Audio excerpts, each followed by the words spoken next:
And I will officially open our meeting. If you would, please repeat after me. One God, One God, One God, one aim, one aim, One aim, one destiny. one one God. one destiny. destiny. That officially opens up our meeting.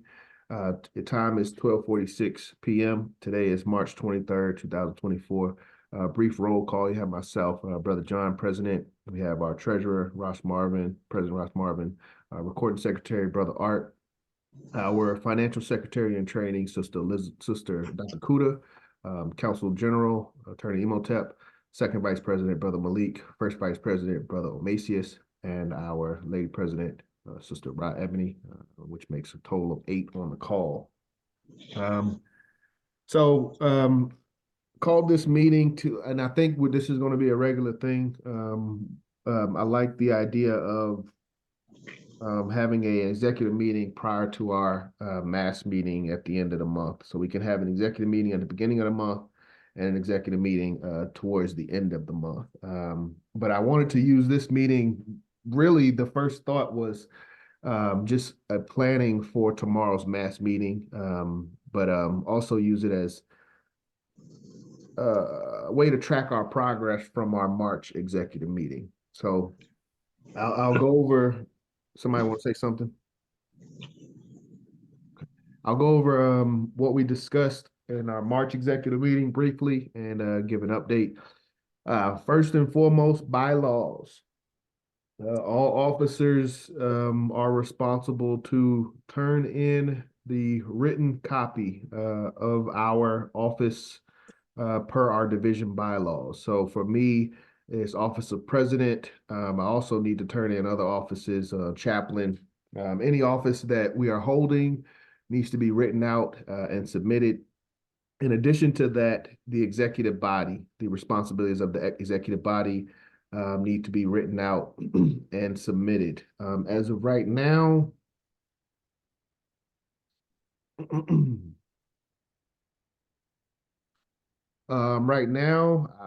as far as completion, we have myself, Brother John, Ross Marvin, Brother Malik, Brother Eric, and Brother Art. Was there anyone else that felt that they completed it and did not receive credit for it?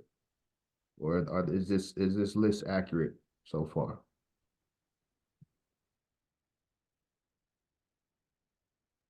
Okay, I'll take that as no objection. And again, these are things that we discussed in January. We want to make sure we have a good foundation and everyone understands their roles and responsibilities so we can hit the ground running this year. We're going into April and we still haven't gotten this completed. So just a note for each of us. I'm not going to let up on this. Please have these turned in for our April executive meeting. Any questions or comments on submission of division bylaws?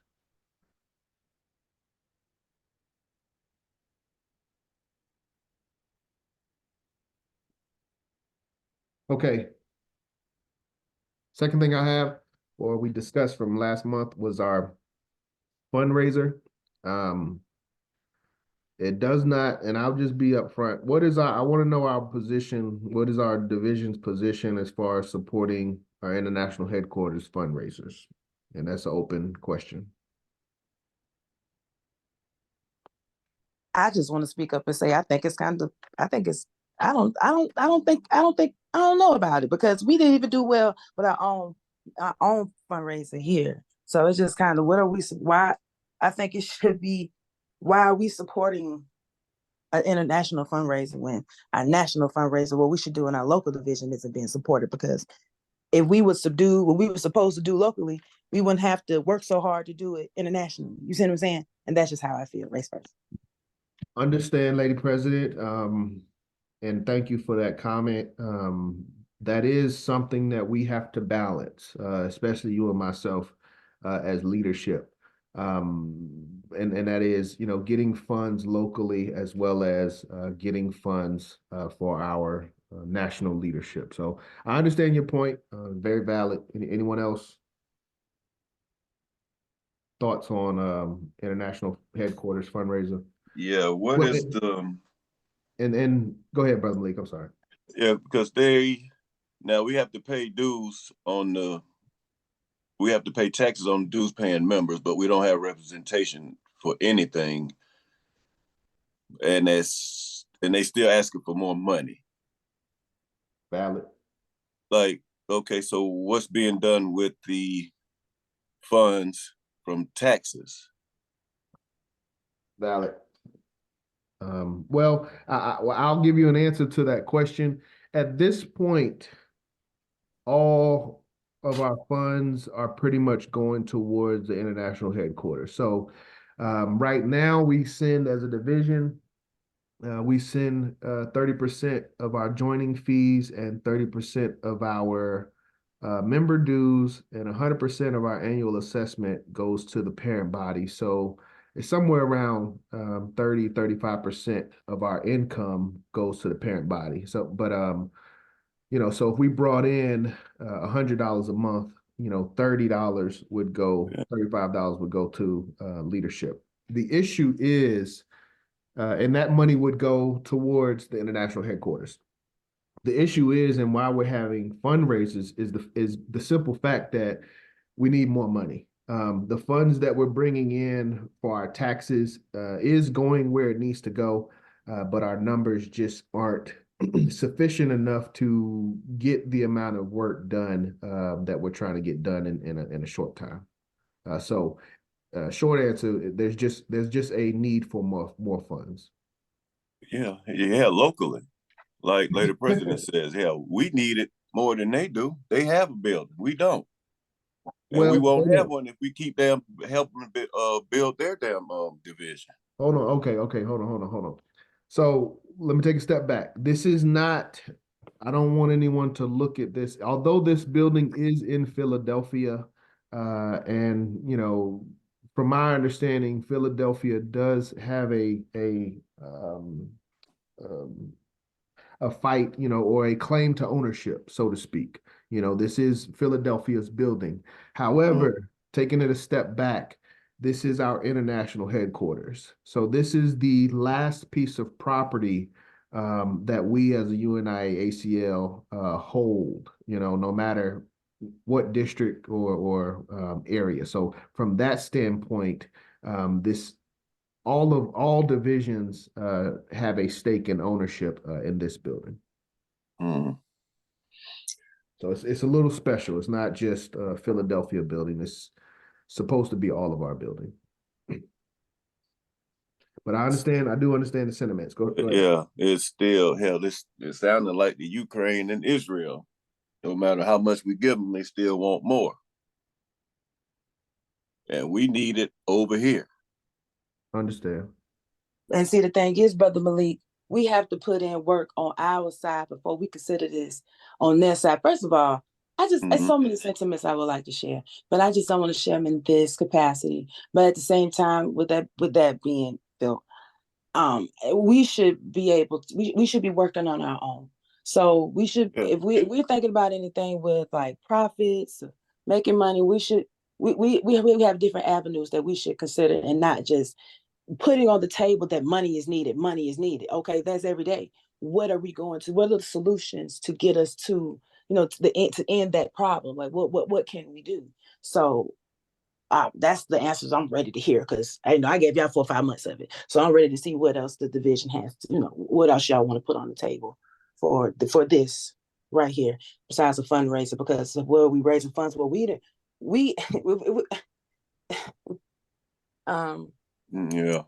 Yeah. So let me call on Ross Marvin.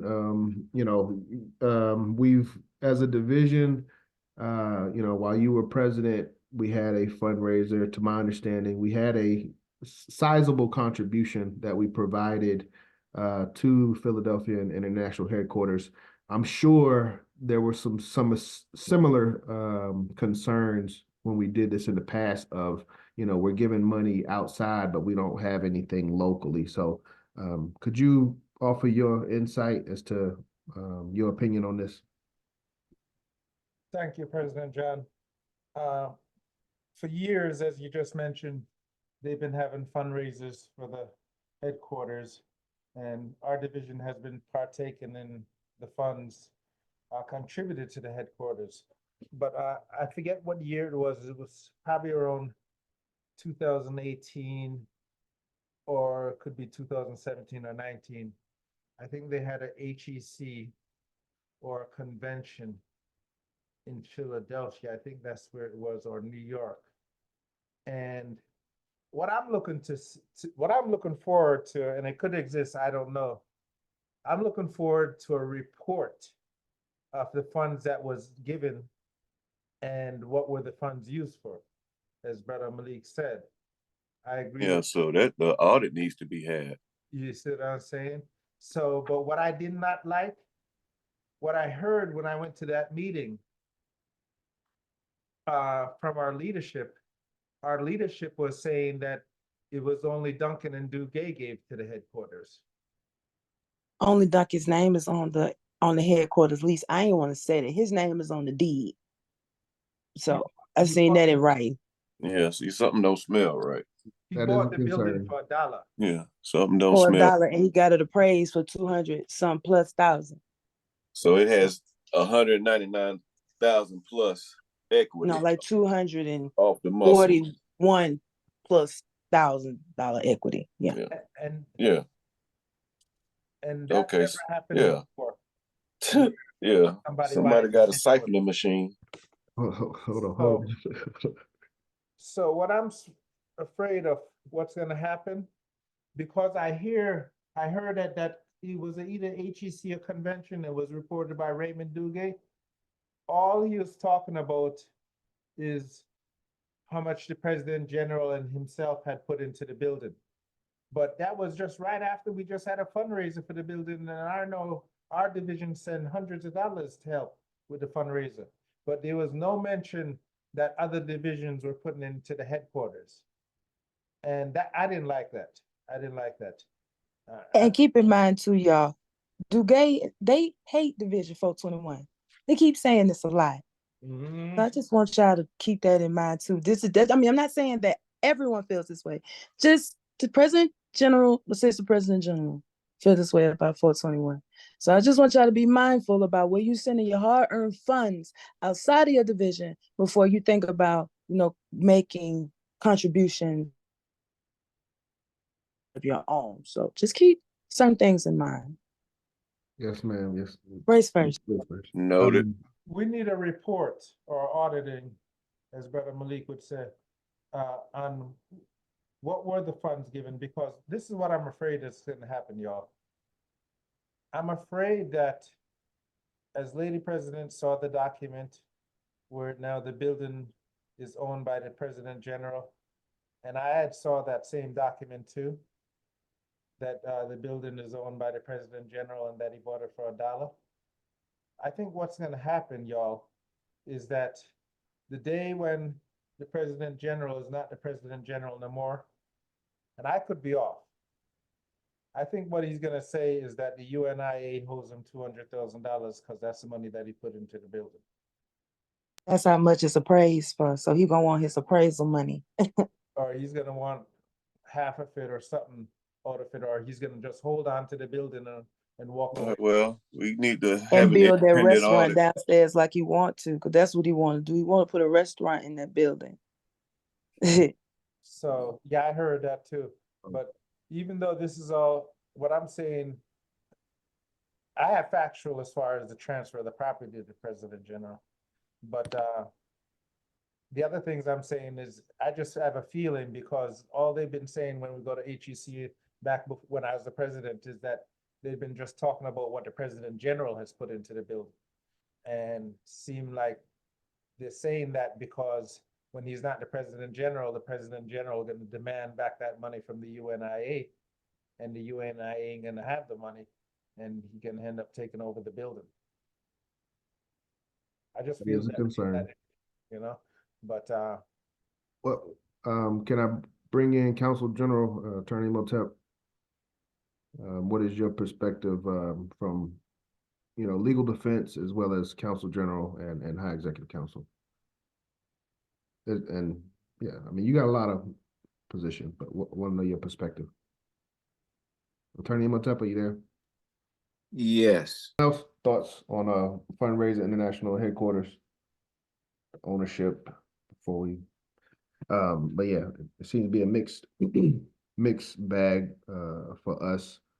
And I recommend we approach it individually. So Thank Brother you, Consul Macy's, General, for presenting that update and mentioning the court case where we did win the building and so on.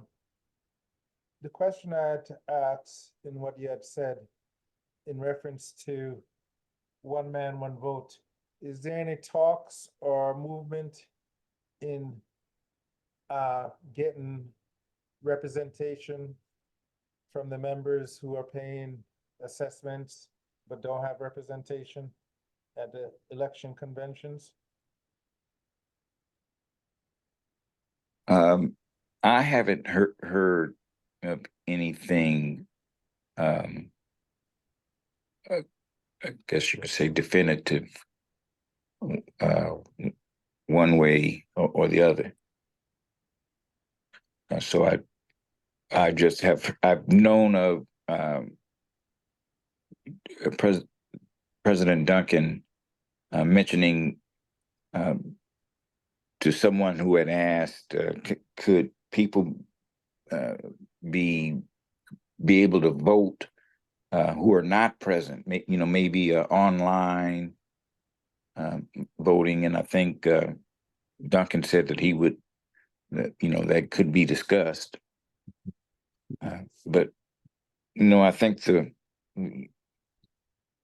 yeah, that is the best I've heard. could be discussed. Thank you. Yeah, he was willing to discuss it, and but there was a big concern on security. That's. There have been proposals. I think there was even a proposal here in Atlanta for High Executive Council about electronic voting, but it was denied. From my understanding, the discussion went to say that we tried it already. We looked at it in 2021 or sometime around there, and whatever was proposed wasn't approved. So, let's just keep doing what we're doing. Don't look at electronic voting. That was this discussion I heard at HEC.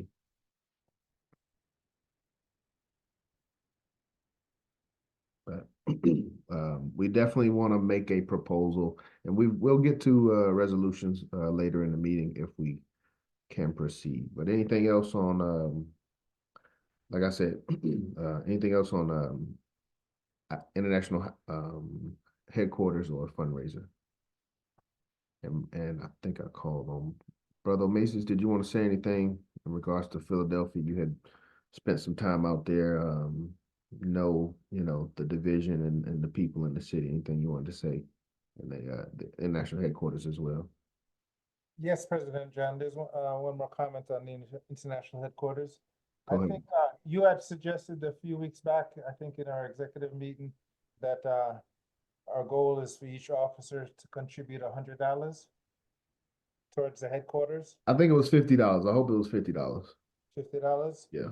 So I'm saying, let's go with that and let's represent as a division for our headquarters, because as Attorney Imhotep says, it belongs to all of us, all the divisions, but it's really owned by Philadelphia, and Philadelphia is sharing it with all of us. But then let's have a report, a detailed report from since PG was in office of what were the contributions made to the headquarters and by which divisions or people, so that way we have a record of it and what was done with the funds. In other words, a full reporting, but to ask for more funds after this time, after we all contribute and we don't get a full reporting, I don't think it would be good.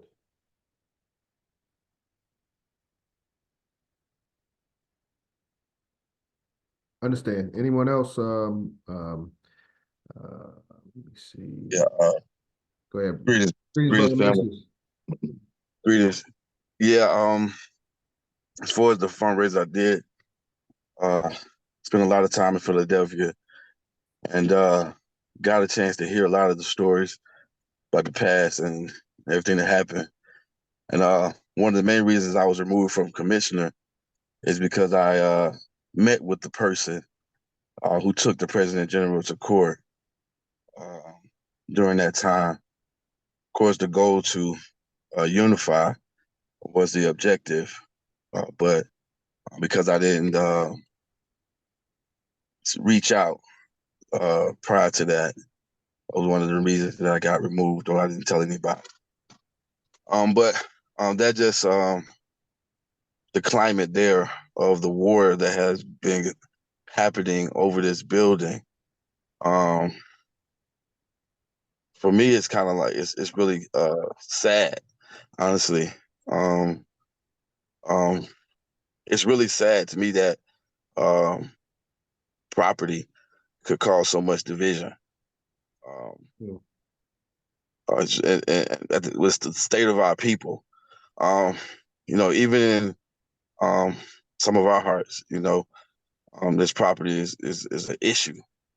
Um, as far as the ownership is and supporting the parent body, I agree with President Attorney Imhotep that we are a government. And I really feel like I don't necessarily know we understand like what that means and what we're trying to do as a government. I feel like If I could just intrude one time, Vice President O'Macy's, I just want to say you kind of made history with what you did too, because it's mentioned a lot over on the other sides too. So I just want to give you your shout out, your flowers. So big ups to you. Well, be careful, Lady President, because the same road that Macy's traveled, if the I parent, understand. yeah, man, be Yeah, careful. I'm very, very hip about it. And but like the whole goal is to unify. So big ups to you, Brother Macy's. Race first. Just want to say that. I talked to a lot of people on both sides during that time.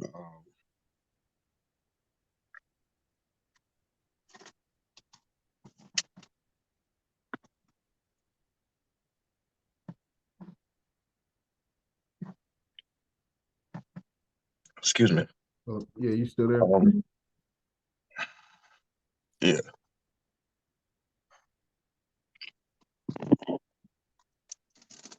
No, I'm sorry. I'm here. I'm here. I was just saying that this building or I talked to a lot of people during that time, and I'm never the type of person that goes into anything or raises my voice without seeing a solution at least. I always know how to execute it. But I was as far as the how to rectify the situation, I spent a lot of time thinking about it. And of course, I'm not an attorney, anything like that. But as far as I had proposed to one of the people who had a problem with it being in President General's name,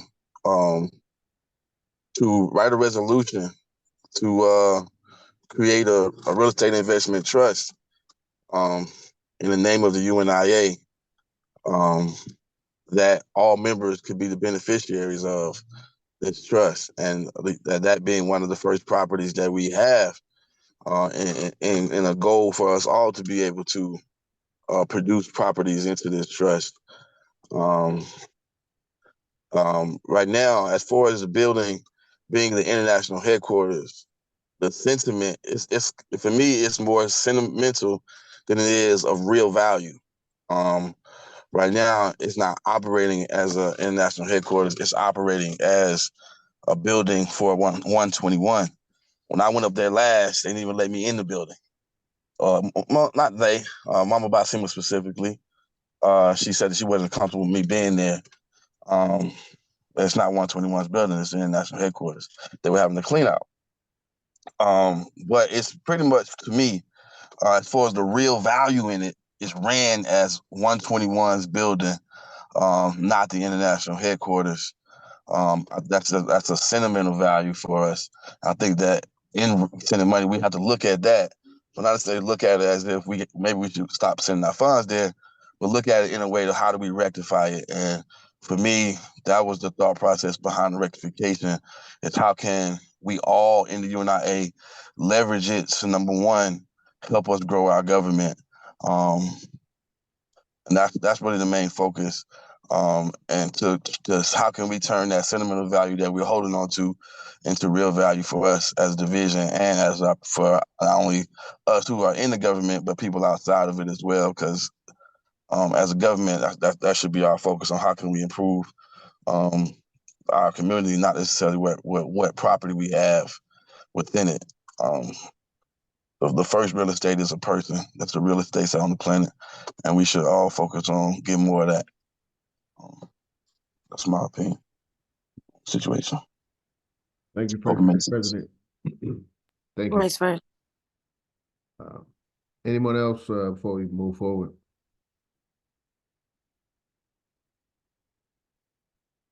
So, I just want to say the last thing. The officers who are duly elected could be the trustees, not necessarily it being a permanent person.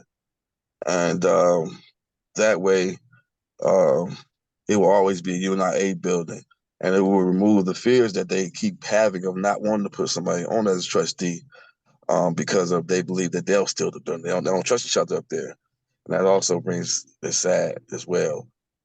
But with us creating real estate investment trust and making the office the trustees, it will create a way where it will be elected person there, not necessarily in anybody's specific name. yes, sir. Thank you, Brother Macy's. I just became aware of something when Dr. Kuda when I'm putting all these numbers. But the tickets, the raffle tickets, so I forgot, and it was $100, Ross. I was wrong. That was the original thing because it's 5 tickets for $20 or $5 each. So it's hard to do a $50 purchase, basically, is what I'm trying to say. It's easier to do $100 purchase. So I'm sorry, President John. Are they saying like where? Like I understand we were just talking about an audit and where the previous money had went to and yeah. oh, But gotcha. where is what is this fundraiser going toward? Just the international building? That's it. That's just the headline. I'm just curious. It's just for the international building. Like that's it. It's like not a program or initiative or nothing like that. It's just No, it's just money to repair the building. So okay. can I answer that Right. question to President John? Go ahead, So brother. when I was there, they do spend a lot of money on active repairs for the building. The goal plan was to start on the first floor, so that they could have active programs. The first floor was terrible. The beams wasn't leveled, and that prevented. I mean, they did have some events there. We'll all see it when we go there. But they do spend the money. And as far as a report, they do give. President Raymond gives a report at HEC and convention on what they spend the money on. From what I'm missing is hearing is how much is sent to by other members, other divisions, and that's I've never seen that, but I have seen them report on how much came in, and they try to he gives a financial breakdown of where they spend money as well at HEC and at convention.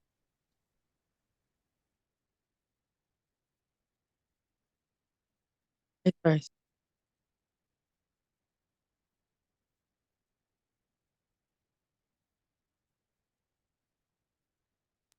President John.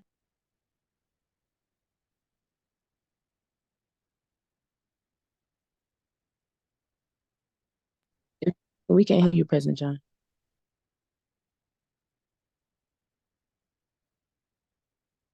Hey, I gotta step away for a second, man. I gotta unload the car. Vice First. President Ross or Macy's. I'm good right now.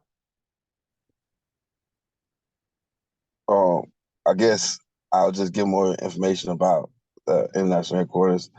Right. So they started off with the first floor, the basements. They did a clean out for that. They, of course, the second floor, the next phase with that when I was in the loop was they were going to get the windows replaced because they have no windows. All the windows are open, which creates a draft, which has the foundation of the building was cracking. So the appraisal actually went up of the building as well. It's over $1 million now that this building is valued at. But that's how much it might take that amount of work actually to get this building repaired. It's a huge, huge building in reference to the area that it's in. Um, I'm not. They have a hidden living area that you can only enter it through the back, and that's where they say that the Malcolm X stayed and many of our other leaders. So it has a lot of sentimental value in this building. Period. You know, and that's why there was so much fight over the building. But I know they had to take a tree down in the back, but the structure of the building did slide. So from the windows being open, water coming in. I'm not, from when I was talking to the contractor when I was there, I'm not sure how much of priority it would be for the front end of the work they're trying to do, but I know that he was saying that it eventually would need to be fixed. So it's a really a lot of work that has to go into the building. Um, that's going to probably exceed. It's going to be close to like $1 million, but the building is going to be worth way more than that when they finish. The question is, oh, and also I want to speak to one other thing. There is already a lien on the building by the parent body for the work that they put in as well. That lien is already in place. Speaking of what you said earlier, President Ross, but that lien is in the parent body's name, not in President. From what I know, I'm not sure if President Motet wants to correct that or not, but that's what. But it's for the money that they've already put into the building already. But from my understanding, that's in the parent body's name and not President Duncan. Vice President Macy's, if I may. Yes. Now you mentioned about a resolution to create a trust for the UNIA members. Is that out of the question? Because of actions towards you, did they cancel out that resolution or?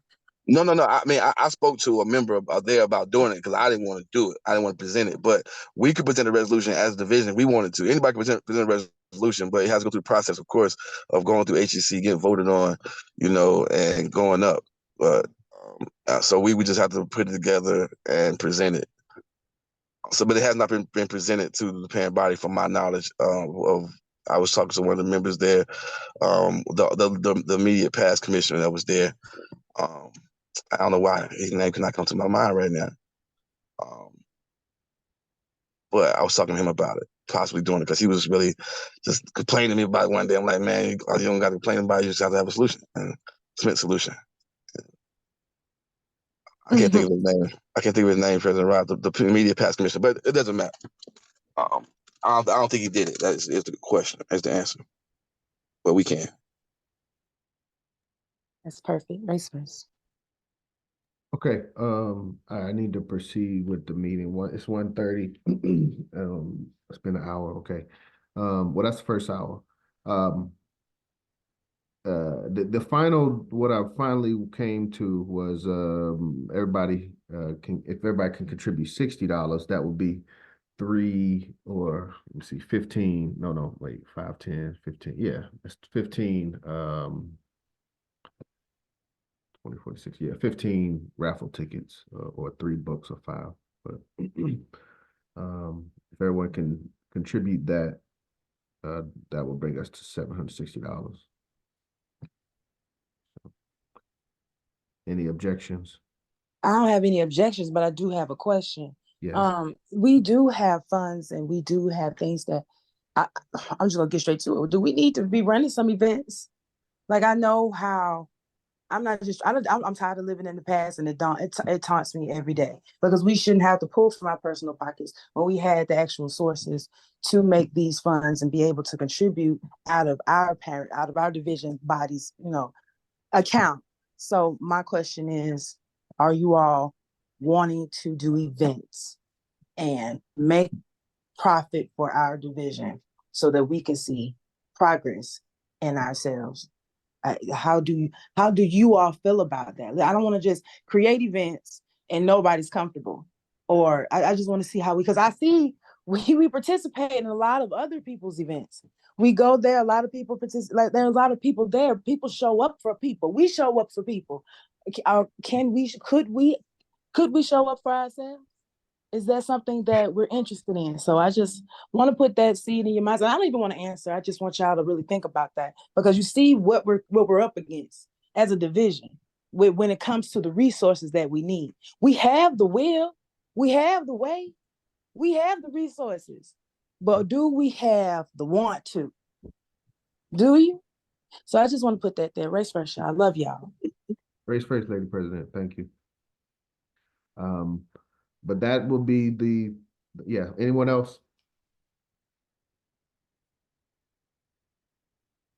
No one else?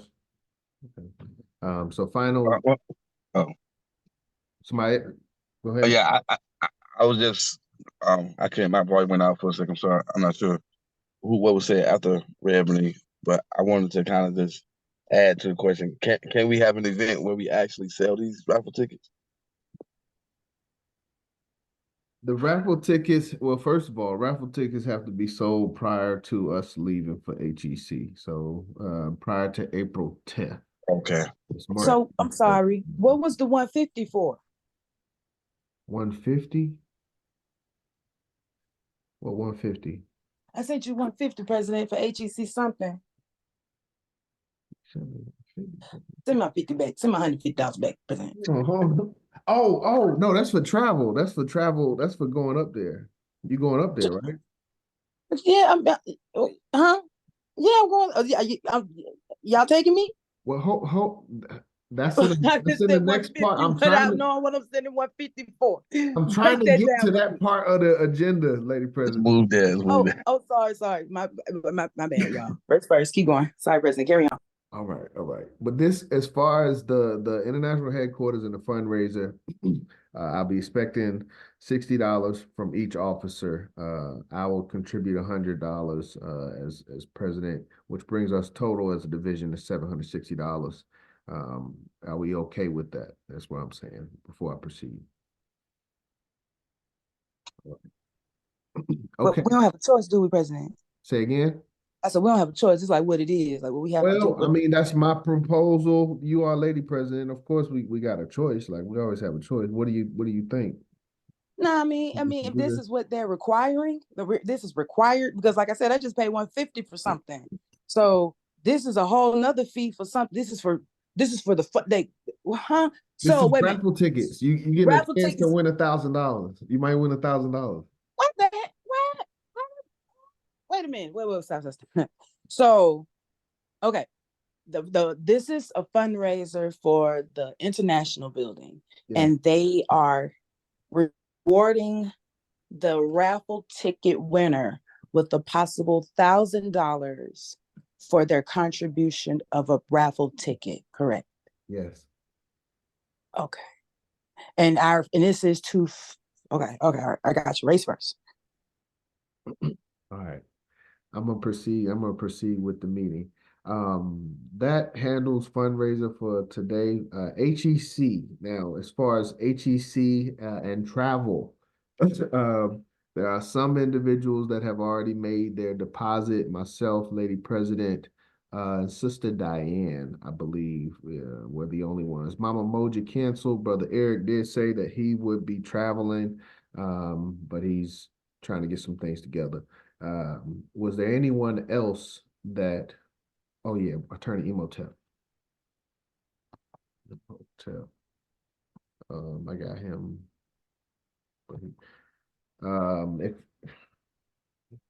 yeah, Attorney Emotep is coming with us. So so that's what we got right now. Anyone else planning to travel?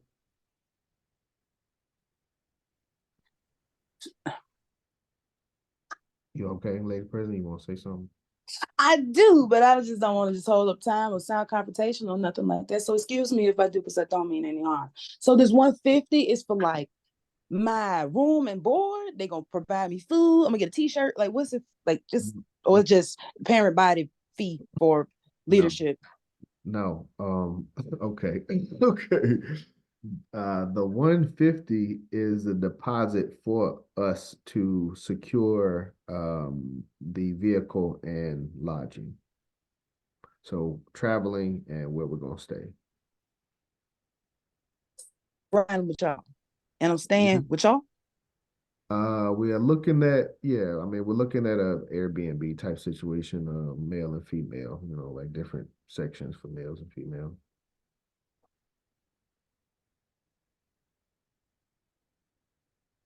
So I'm riding with y'all. So we got a caravan. We're getting somewhat of a large SUV. I have 2 minivans reserved for that date in present time, fit 7. See, look. See,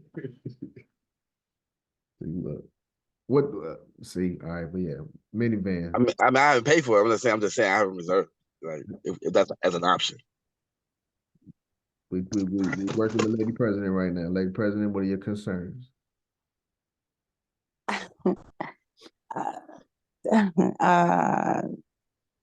Because I am concerned.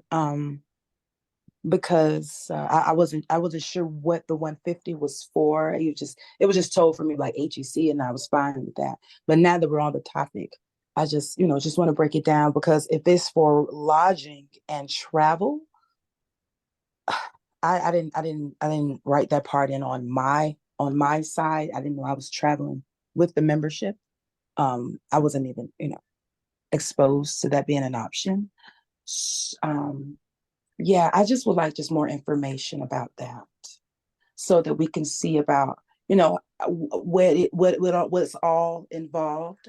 And maybe if if it covers more than one person, then maybe I could, sponsor a person, because I didn't know, that's what that was for. So yeah, I'll talk about that more later with you, President Hargrove, if you don't mind. Thank you all. Race first.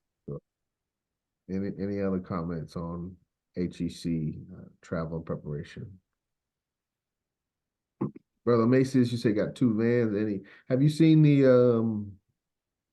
you getting the HEC as a matter of fact, let's look at that. Give me 1 second.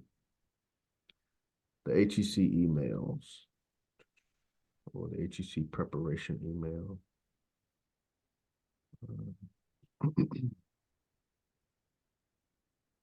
Updated HEC newsletter.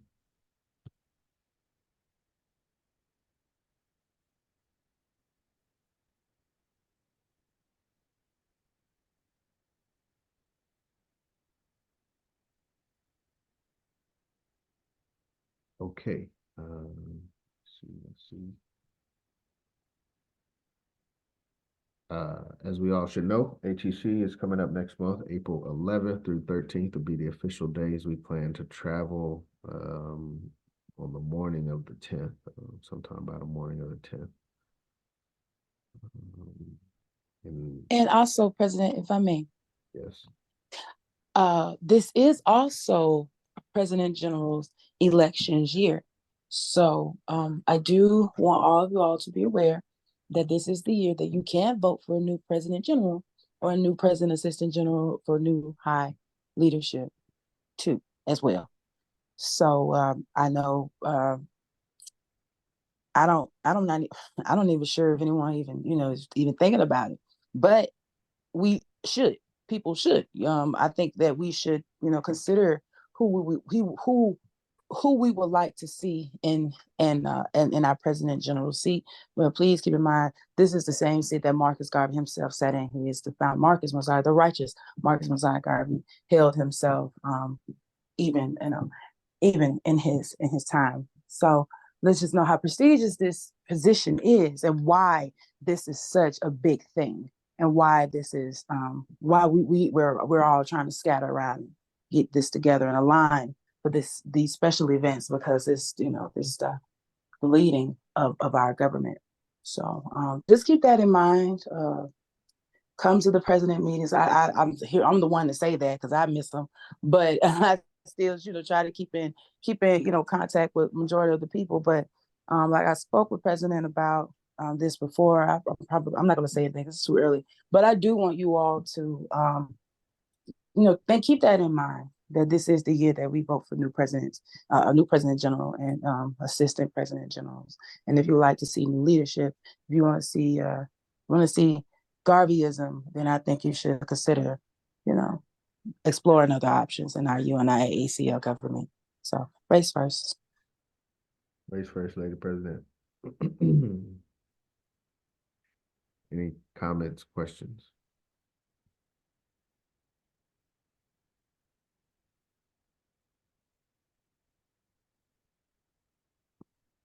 Okay, so as we were saying, High Executive Council, April 11th through 13th, next month.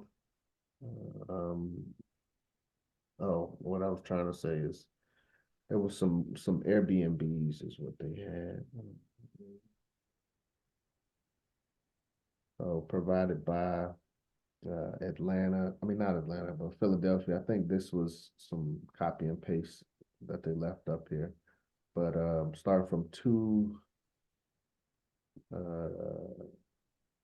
down to 18, they have different Airbnbs for different prices for that state. Yeah.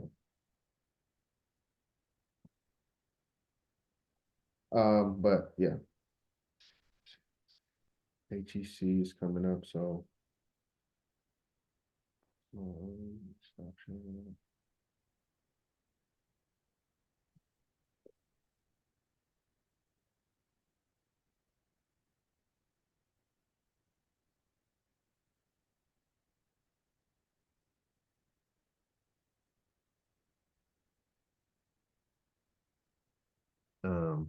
All right, so no other further commitments at this time for travel to HEC.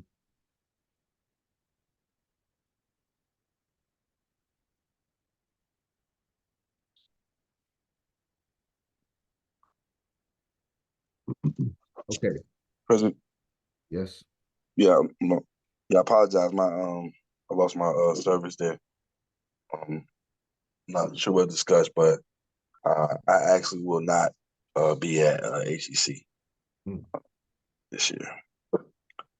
But I do have those. I'm not sure if y'all need them, but I have those vans reserved if y'all need them. 10-4. Yeah, we actually. Yeah.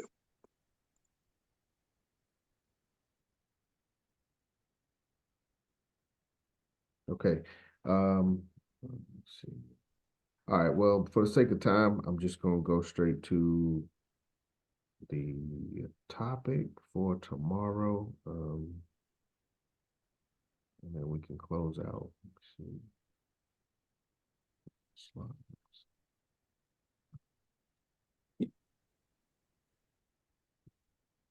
So Diane is not on this year.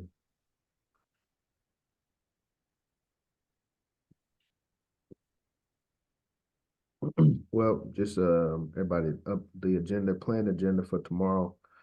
We're discussing the office of presidents. So Lady President and myself will read, you know, the offices of president and lady president and asking questions, any questions that need to be asked or anything. We're there to answer questions.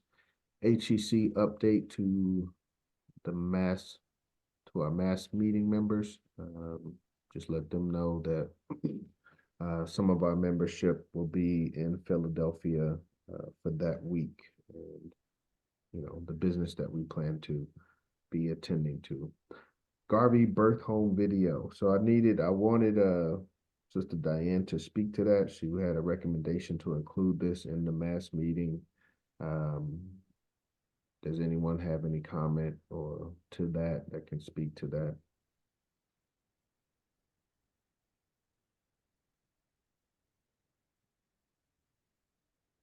No comments. Uh, uh, Forgive me. I haven't seen it yet. I did. Um, I think did President Ross Marvin, did he send that out? No, I think Sister Diane sent that out. Okay. Okay. Mm-hmm. Yeah, and I forwarded on to Aziza, and she said it was very good, and so I got to watch it here too, and so that's what I've heard about it. Okay. I think I remember I had that. That video includes Brother Stephen Golding. So yeah, he will be in town, supposed to be in town Monday at Big Bethel AME.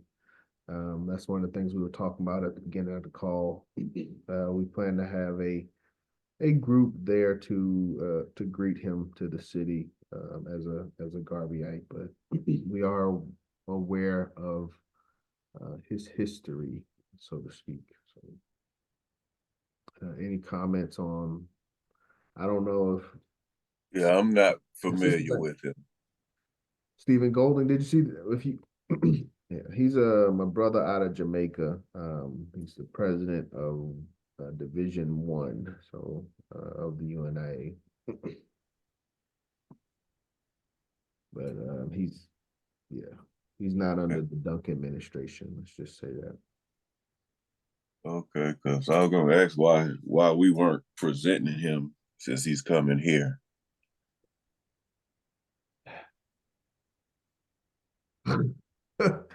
um, Ross, you want to give the political answer? I could give the straightforward answer.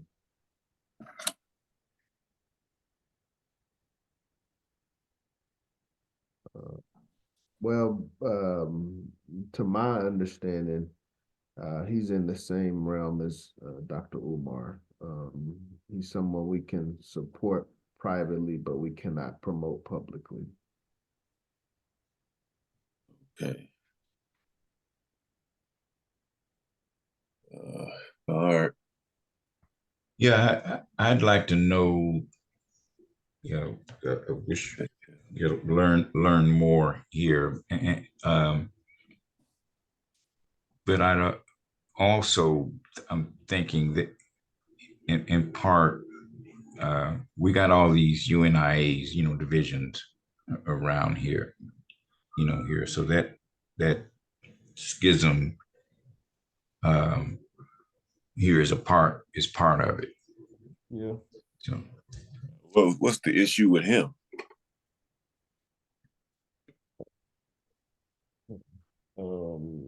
He was under the other UNIA. If I may intervene with that, President Malik, he'll be here, and he is very vocal about his position and where he stands and where he stands in the UNIA and as a UNIA official. So I hope that you can be able to come out on the 25th and meet him, and get some of that information that you want from him, because he's a very open book. So I would just prefer that you get that information from him. Race first. All right.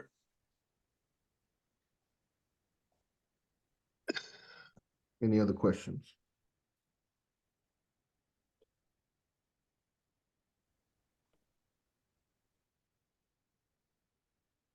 No other questions. I don't think I have any other.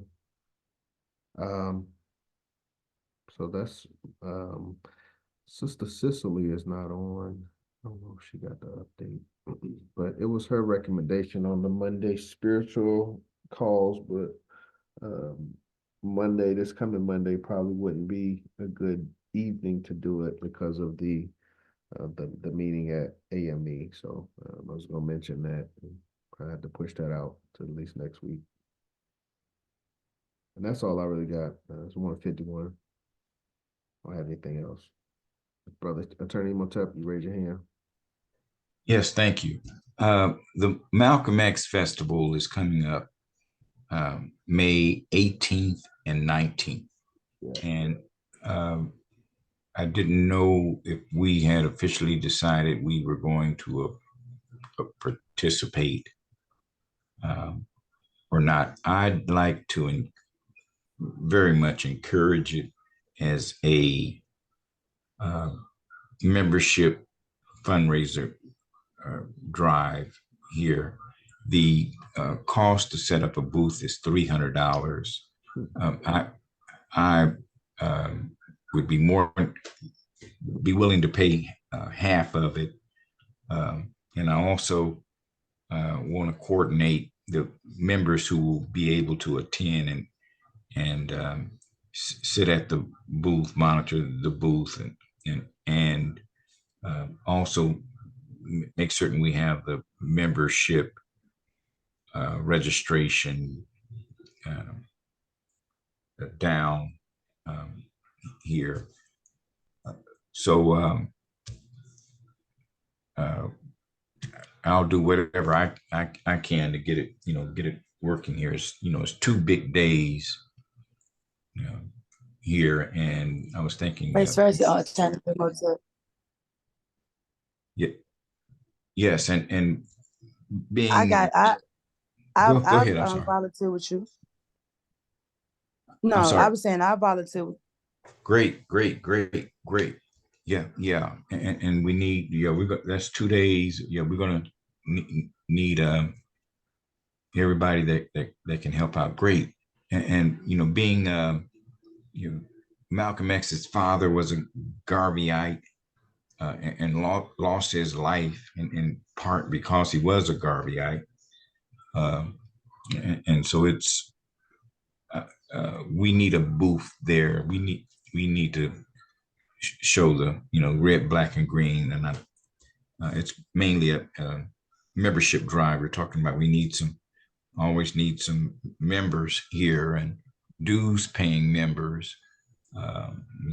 We need more bodies. We got all these vacant offices here, and we need to be seen, especially with all the other organizations that are being that will be there. So and we need to we got so much that we can sell. We got Garvey magazines, flags. We need to start working on what we're going to have there at the table there to have the sale. We make some money here too. And so that's me. So we got little time here now. So I just want to make the effort to get this done. So thank you, Sister President, Lady President, and anyone else will be able to sit at the booth. Give me a call. We'll have dates and times that you're available or whatever. So that's it. Thank you, President John. Rick. First, thank you, Attorney Imhotep.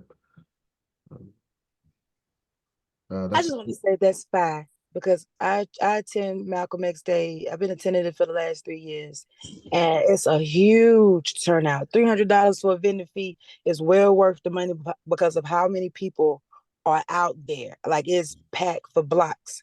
So if y'all can make it out there and support, it's a lot out there. It's a lot of African, a lot of Afrocentric stuff that's going on out there. Great performers, so many people to network and meet with. Like, it's a great day. So thank you, Attorney Imhotep, for taking that step. And I make sure I put my funds together too, not just sit at the table, but I'm gonna definitely contribute some funds. If it's not, if I can't do the 150, I would definitely do the 100 for sure.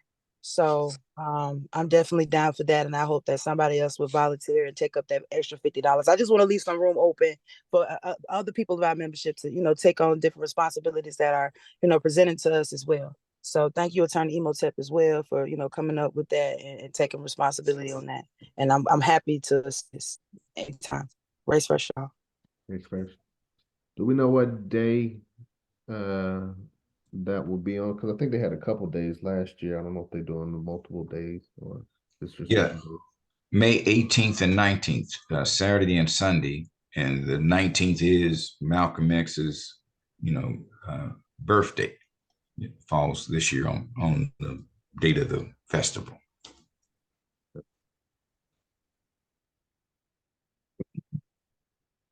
Okay. Keep that on our calendar.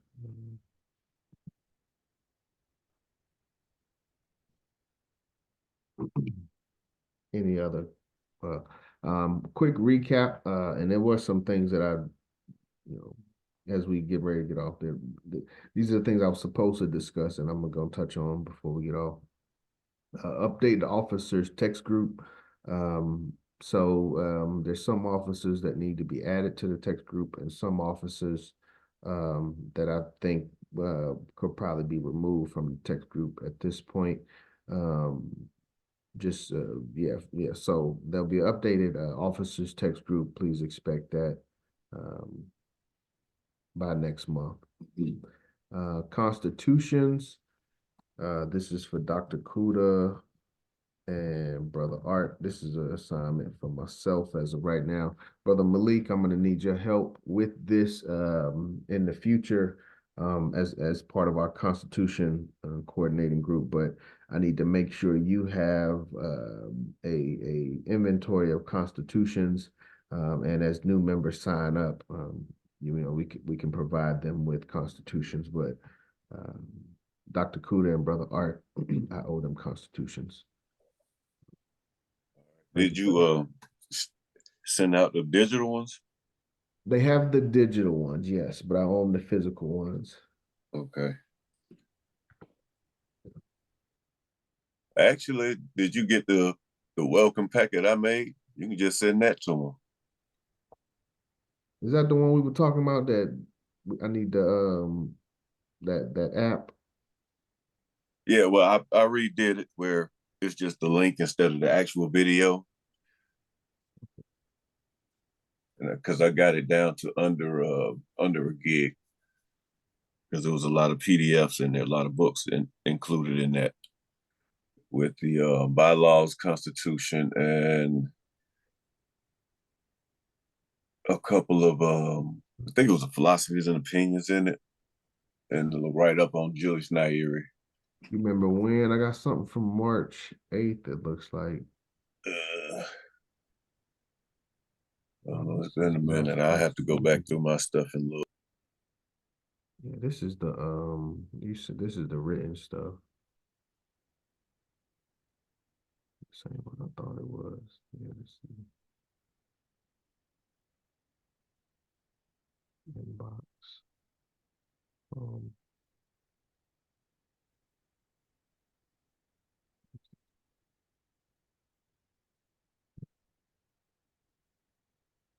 February 22nd, March. And President, I just want to mention to you too, I know I owe you some documents. I owe you a lot of documents.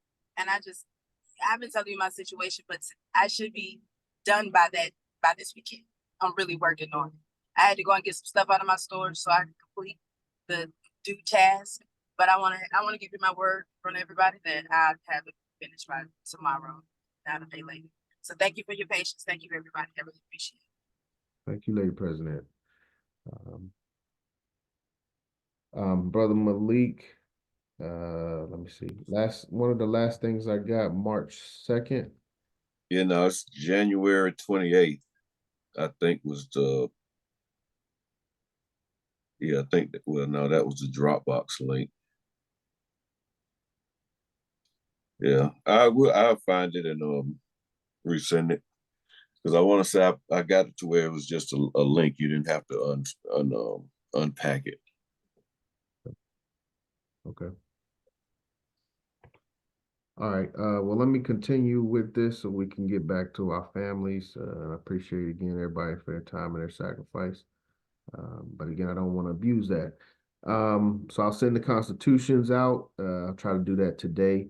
HEC travel and lodging, we just talked about that. We will continue that discussion. We can kind of give another update tomorrow for those that weren't able to attend today's meeting. Resolutions. We do have a couple resolutions that we've created. Let's see if I go to this, can y'all see that? So we got a lot of resolutions on the way. This is giving y'all a sneak peek. Let me put in others. But the ones in red are our critical ones. Those are the ones that I've worked on already. Reinstate Article 3, Section 1 and 2 of the Constitution. That is an amendment. It's ready to go. I just got to put the date on it and send it out. And electronic voting for all dues paying members. We expect, this is from Brother Anthony in Chicago, has presented a previous resolution. But we also have our own resolution ready for that as well. Some other ones that we had talked about is reducing the age of proxy voting from 75 to 70. That's a simple one. And allowing physically incapacitated individuals to be able to vote under our current one man, one vote structure. So if we get electronic voting or if we reinstate Article 3, Section 1 and 2, then we really don't need the other two. So local online attendance. Yeah. Any questions or comments on our current resolutions? I've got this Dr. Umar one here. We can discuss, what is the policy for individuals that are in that status. And as we can see, Brother Stephen Golding is also in that status. So what is the list? We're supposed to have a list of individuals that we're not supposed to do business with. And I'd like to also understand why, for each one, what was the violation that occurred as to why we shouldn't support them. Any other questions? I'm sorry, President John, did you ever acquire that list from high leadership? No, there was never any list actually produced. It was just discussed, but they laughed it off, and now they're just going back to verbally saying we should not work with people. But it's supposed to be an official list, and I think we need to push that. I agree, President. I wasn't aware that you were working on the resolutions. I would like to be involved in that conversation if possible. Do you have a date or time that you're allocating that? Great question. I think the last time we had this discussion was last Thursday. Through our Office of First Vice President, we said our first and third, wait, was that third Thursday? That was a third Thursday. No, second, I thought it was second and fourth Thursday were business meetings, and that left the first and third Thursday open, if I remember that correctly. So we use this as my proposal was to use the open Thursdays as executive meetings, if as needed. So this past Thursday is when was it this past? No, it wasn't. Was it President Ross? You were there. I don't think it was this past Thursday. I think it was second Thursday. It was last Thursday. Yeah, it was Thursday before this one. Okay. Business meeting is supposed to be first and third, correct? It was second and fourth, but we did that last meeting because we didn't have a business meeting. Okay. So last Thursday, I think, again, First Vice President has established Thursday, as a day for us to handle business as a UNIA.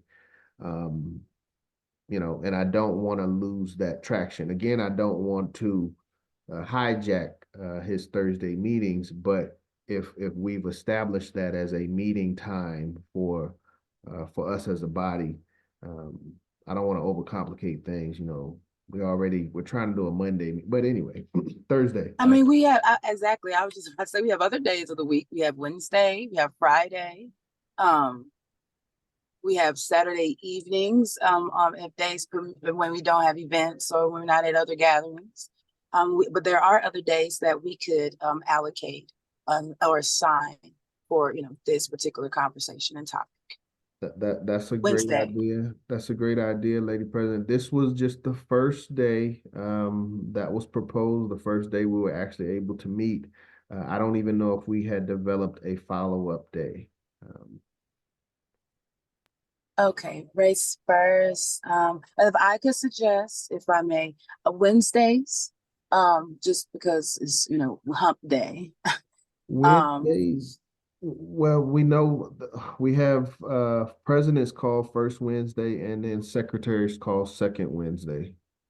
So let's do it third and fourth Wednesday. Just well, let's do it yeah, on the days that we don't have president's call and things like that. Let's we don't have to do them every one. We can do it this coming Wednesday. The thing is, I mean, resolutions are this is only right before HEC and right before convention, I would think. So this is not a yearly annual, well, it would be an annual thing, but it's not a throughout the year program. So it's really right before HEC because it has to be in for HEC to be voted on. So it's only like so December. Even next month, third Wednesday, third Wednesday. Next month, HEC is over by third Wednesday. I mean, I just want to feel comfortable doing it a week or 2 weeks before. I mean, it's kind of technically kind of like 2 weeks before HEC now. But I would want the members who are attending HEC to have a grasp of what the resolutions are about and why are we resoluting about these certain topics. So it's really just to open up the floor. It's really just to open up the floor to everyone to give them a grasp of what we're discussing and why we're choosing to discuss these issues, if I may. I got you. I understand. Please forgive me. I was kind of just running through that. But are there any we can have that discussion. If I need to go through the resolutions, we can do that, but I would prefer to have a time dedicated to that. And if next Wednesday can be that time, then that's fine. I make a motion, vote for next Wednesday and have a resolution meeting.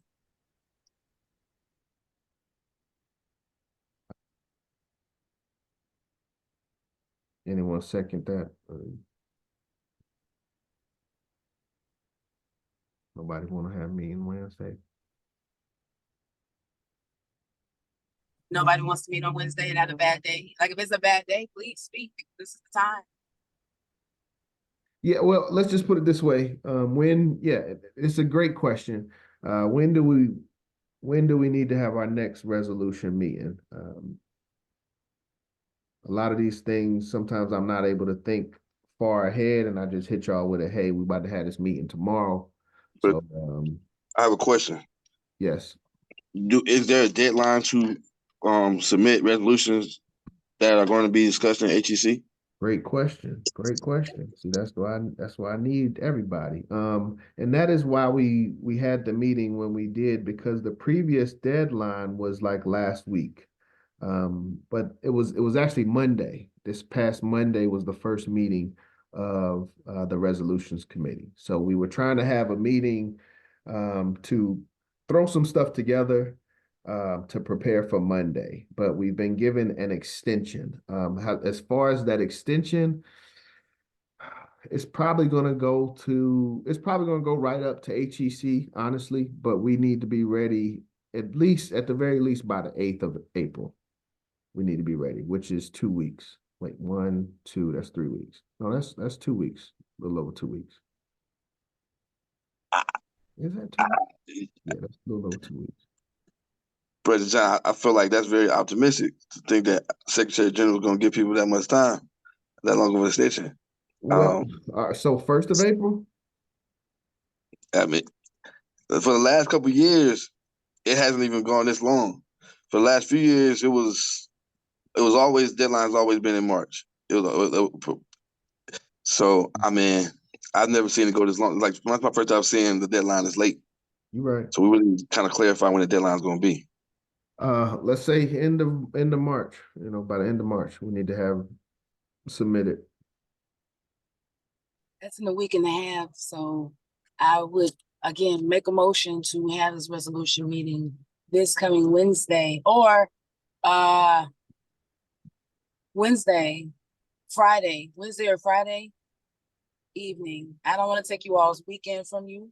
Wednesday is the middle of the week. We'll be right in the middle of coming out of Constitution training from Tuesday to resolutions on Wednesday, then right into the business meeting on Thursday. So y'all be already in the groove of UNIA business. Lady President, we do have to be Yes. careful. You should have gotten an email from me. I think your Friday may already be occupied. There was a email that came out asking sisters, y'all are supposed to be having Black Cross nurse meeting this coming Friday. Which brings us to our brothers. We just had a Legion meeting this past Friday. Were any of our brothers, Brother Malik, Brother Omasius, were y'all able to attend? I was not. I wasn't able to attend. I didn't see it. I didn't see that.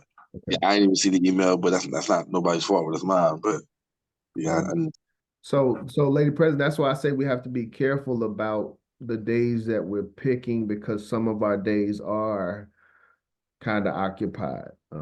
So be aware of that 29th, the email for the 29th of Friday.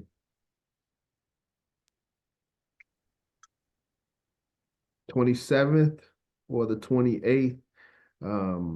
Brother Mason, how you feeling? We getting business back going? yes. 28th. So No, but if we need to do the resolution prior to that, this is because we have a deadline. We can do it that Thursday. No, this Thursday coming up. no. Because I doubt I'll think it's gonna be that next Monday. That she'll probably give us the deadline, but I'm not sure. But this week we need to really finalize our resolution. So if it's Wednesday or Thursday, both I'm with either one of those days.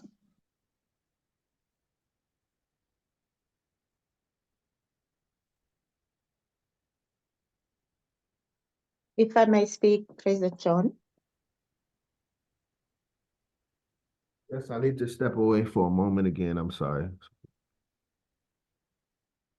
Lady President, take chair.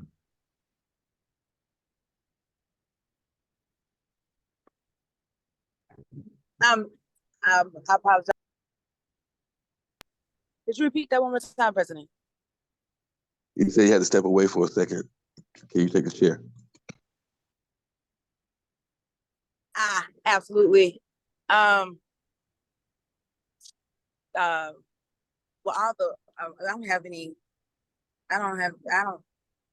gratitude, Sister Elizabeth, but to the sisters that we do have on the call, I do need to go back into my emails and check this Black Cross nurses notification. I think that is very important.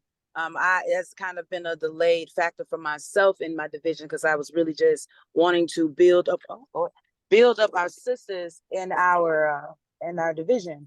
But the Black Cross nurse meeting is a very important meeting that our sisters should be a part of. I know myself, I consider that a very important meeting.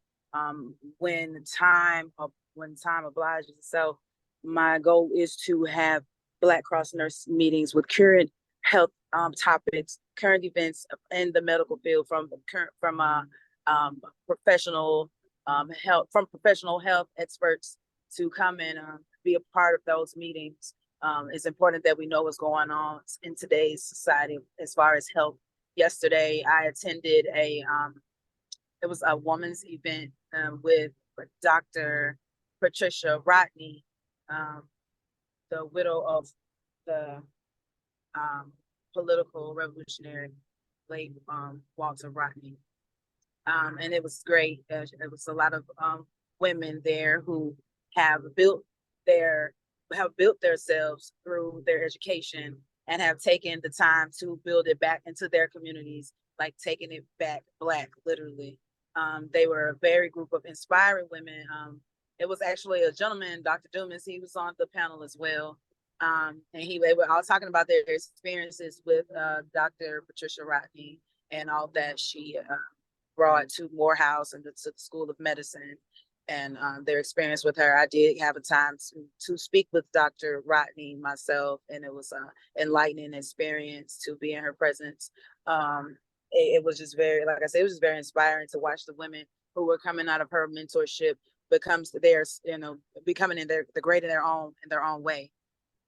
So I'm looking forward to bringing that to the UNIA, hopefully after all of this, after we do all of the politics and all this aligning that we have to do as leadership.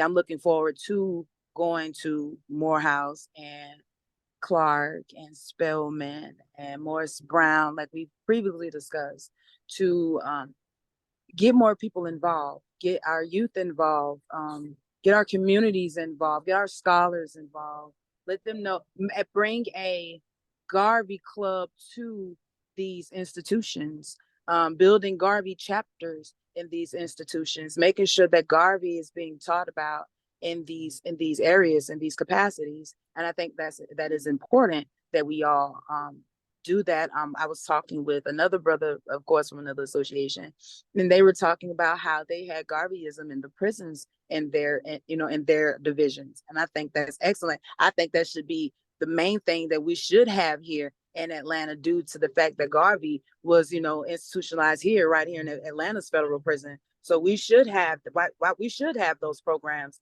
in those prisons. We as Division of 421 we are a very, very, very special division, and we hold so much power and we hold so much magic, and all we have to do is just turn these keys. That is something Brother Macias says a lot. We have to turn the keys. So I'm looking forward to turning these keys and putting these things in places. A lot of things that our leadership have attempted to do as far as unifying and turning keys have been blocked, unfortunately. But this is a new time. This is a new era. This is new leadership. We all new feet hitting Garvey's ground running, and this is what Garvey wants. Garveyism at its best. So I look forward to the Black Cross nurse meetings. And I definitely am looking forward to recruiting more women and just members in general, of course, but definitely more women, to get them involved, to get more nurturing inside of our UNIA-ACL Division 421 Julius Nair CVPM, so that we can experience more of like what the feminine side of Garveyism has to offer. What else? What else do I have? I'm just gonna put this part as my report as well. What else do I have for you? So yeah, I think that's like I said, my take on my position as lady president is the effectiveness and the profit of our UNIA-ACL division. We are the capital of our division. We stand for it. We have nobody backs up the UNIA, is us as the people. Now we have to make the profit. We are the capital. We can't keep digging out of our capital, which will, if we keep digging out of our capital, we'll, for surely deplete ourselves as a, we'll die as a division, as a people, if we don't organize, galvanize, and so on and on. So I'm looking forward to. I land my plane. Race first, y'all. President Ross, if you have anything, I don't know if President John is back. Yeah, Brother Macy is. I'm back. Did Dr. Kuda get her comment? Okay, thank you. Dr. Kuda, thank you, Lady President. Thank you, Lady President, for that inputs and clarity on the Black Cross nurses. I wasn't sure about it. Now I clearly understand what it's about. Brother John, I wanted to ask you about the extension of submission of the resolutions. It's been extended up to what date specifically? Do you have a date? You mean locally or for the official date for submission? I mean, I'm not sure of the process, but for it to really get to HEC, that it doesn't get rejected because of late submission. I know at least we have until Monday. Okay, thank you. That's all I wanted to know. So we know which days we should be focusing on it to finalize it if we have until Monday. Which Monday? This coming Monday? To my understanding, we're meeting every week. We met last Monday. There weren't enough submissions, so there was an extension given. Attorney Emotep did raise his hand. He may have some insight. No, not on that. It was Or something. I'm sorry, I had another comment. Well, no, as of Monday, as of right now, we're giving our division to the end of the month officially. I expected to get delayed again.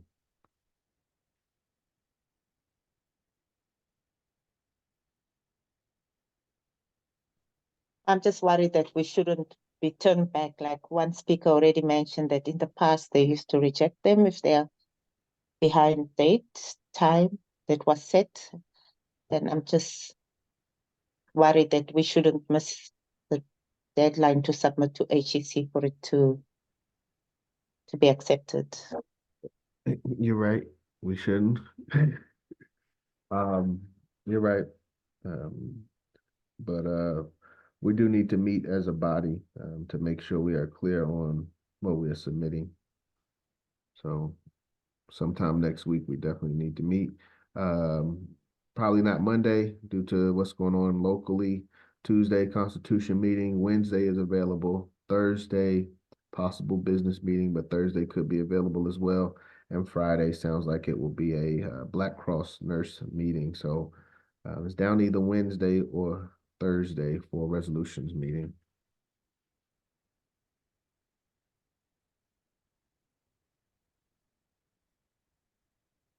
There aren't any suggestions at this time, then we can clarify it throughout the week.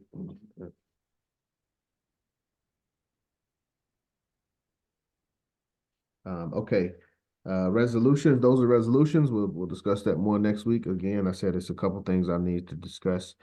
As far as our local funds, one of the things I talked to our treasurer about was the status of our local funds. And as we review Constitution, one of the things that we're going to get into is officer payments. Divisions do have the authority per the Constitution to fund their officers if there are additional funds in our, resources. And we got like just enough. No, we got enough right now for what we're trying to do.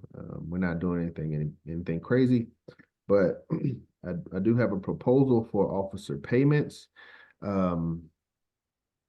The maximum, as I told our treasurer about with this proposal, and I'm coming to our executive body for approval of that proposal, but the maximum an officer would receive if they did everything right is $50 a year. And anything beyond the maximum would be in infractions of 20% reduction. So 40, if you not making every meeting, not you may have missed the dues 1 month or something.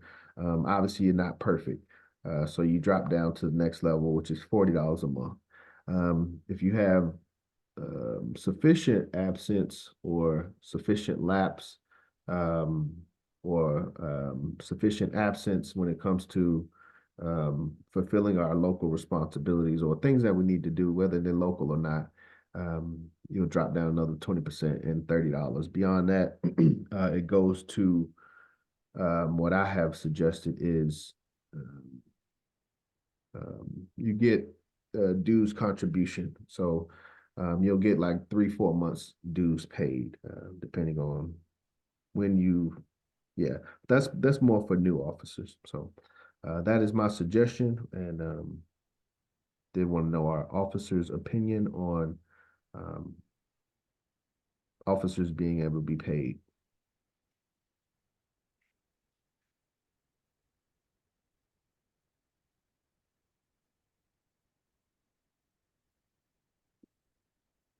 No questions, no comments.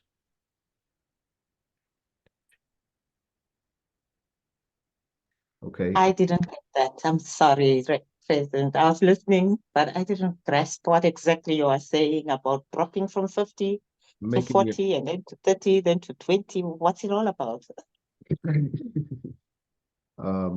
officer payments based upon performance and presence. With the $50 annual being the maximum. Oh, so as an officer, we need to contribute $50 fee annually? No, as an officer, you would receive $50 annually. For being an officer? For carrying out your responsibilities as an officer, yes. $50 annually? Yes. Is that, what's that for? Salary? Yes. That's a, that doesn't sound okay. $50? Yes. No, that's too little. Okay. Yeah, we need to adjust for $50? inflation. Okay. Just for It's, inflation. Is that I in mean, addition to I'm sorry if I made Dr. Kuda. It's this is well, it's a volunteer. This is a position that's for you if you want to volunteer to give your expertise and your time to the membership. The $50, I wasn't even aware that was a $50, but the $50 I guess would be just like a thank you from the parent body for the, so I wouldn't call it like what you say? Is this something I'm not getting Salary. paid for? Salary. It is a Yeah, I'm not salary. salary or anything. It's just like a thank you for your time, value, and energy to the race. No, it's a salary. It's a salary. So I'm sorry. So this is from this is from the parent body. This is from Duncan, or this is from you, President John. This is from Division 421. Nah, you can just leave that out. Why waste people's time? Nah, you don't have to do that. But I mean, not as a salary. I mean, as a thank you for your time, energy, and efforts. Yeah, but I wouldn't dare call it a salary. No way. It's disrespectful. So what is does anybody know our current salary? $0, right? Yeah, we would prefer that than $50. Just to be clear. Nah, that's I not would what we're call it saying, a President salary. John. What are we saying? Like a What we living wage. I call it like, thank you for your time and contribution to the race as an officer. Like when we give like when we do our gratitude, our day of gratitude or whatever in November, we could do that then. But I wouldn't dare call a salary like that's when you say a salary, you present that when somebody becomes like a new what I'm saying, somebody becomes in leadership. Okay, yeah, you do this and do that, and you're gonna get paid $50 annually. Like, no, that just isn't appeasing. So I would just suggest that we just do it like as a a token of appreciation on the giving of gratitude that we have in November, when our award ceremony, just to show our leadership that we appreciate them, their time, their efforts, and their energy. If I may suggest, but calling it a salary, no, thank you. Well, does anyone, but I'm looking in the Constitution, does anyone know the constitutional term for what I'm speaking of? You're not talking about civil servant, are you? No, let me see. I'm almost there.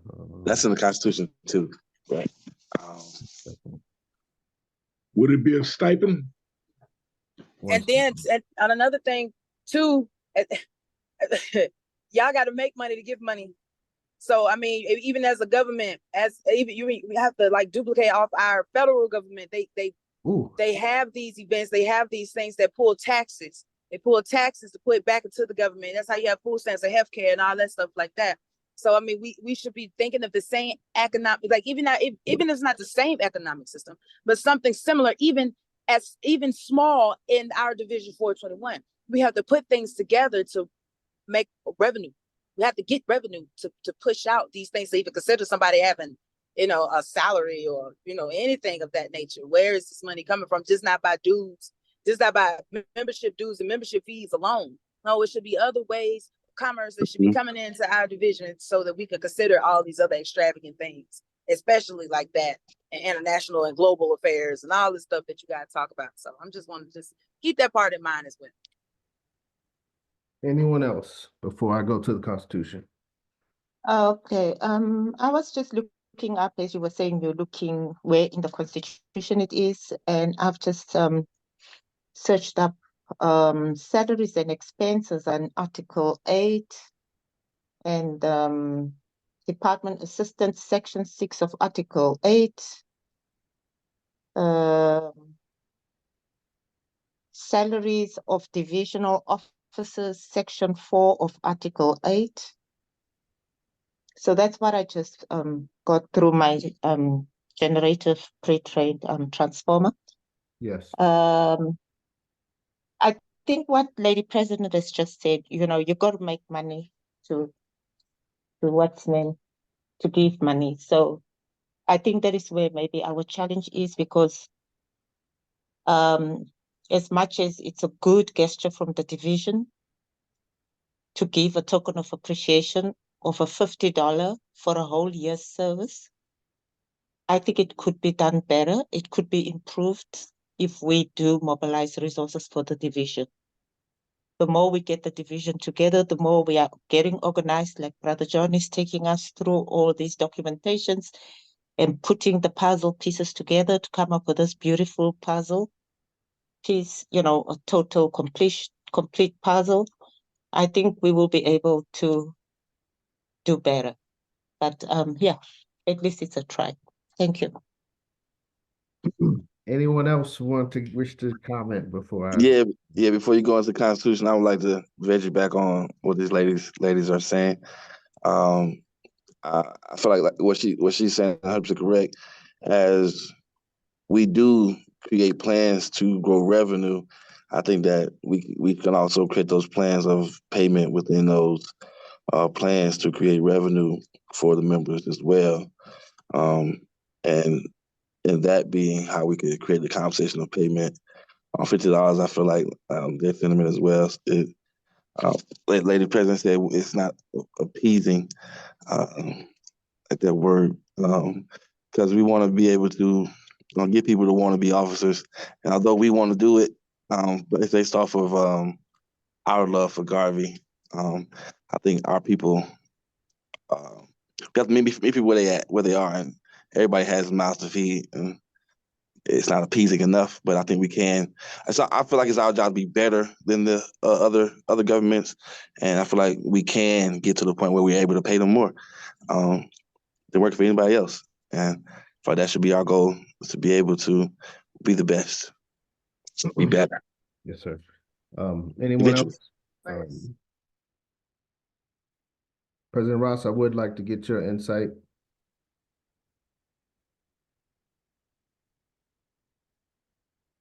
Yeah. Ross Marvin, you there? Attorney Motep, is your hand still up, or is that a new hand? That's a new hand. Go ahead.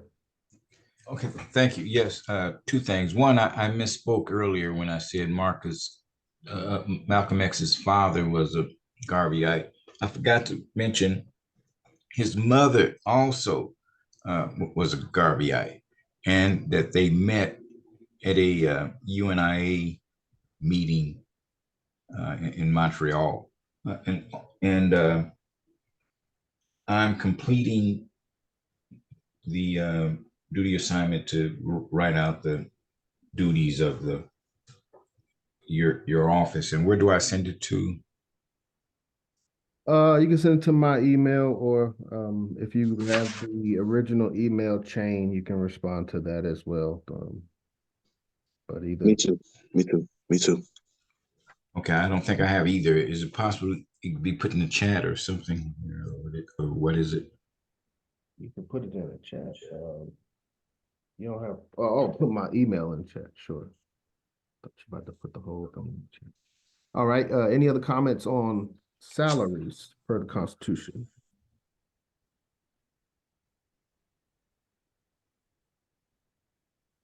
Okay. I'll ask another question. Who was able to attend our recent Constitution meeting on Tuesday?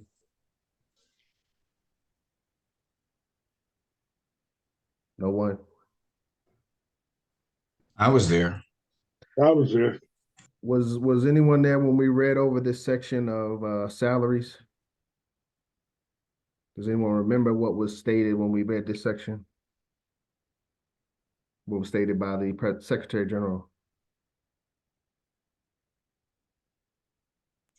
I don't recall anything. Brother Art, you don't either? No, I don't. Okay.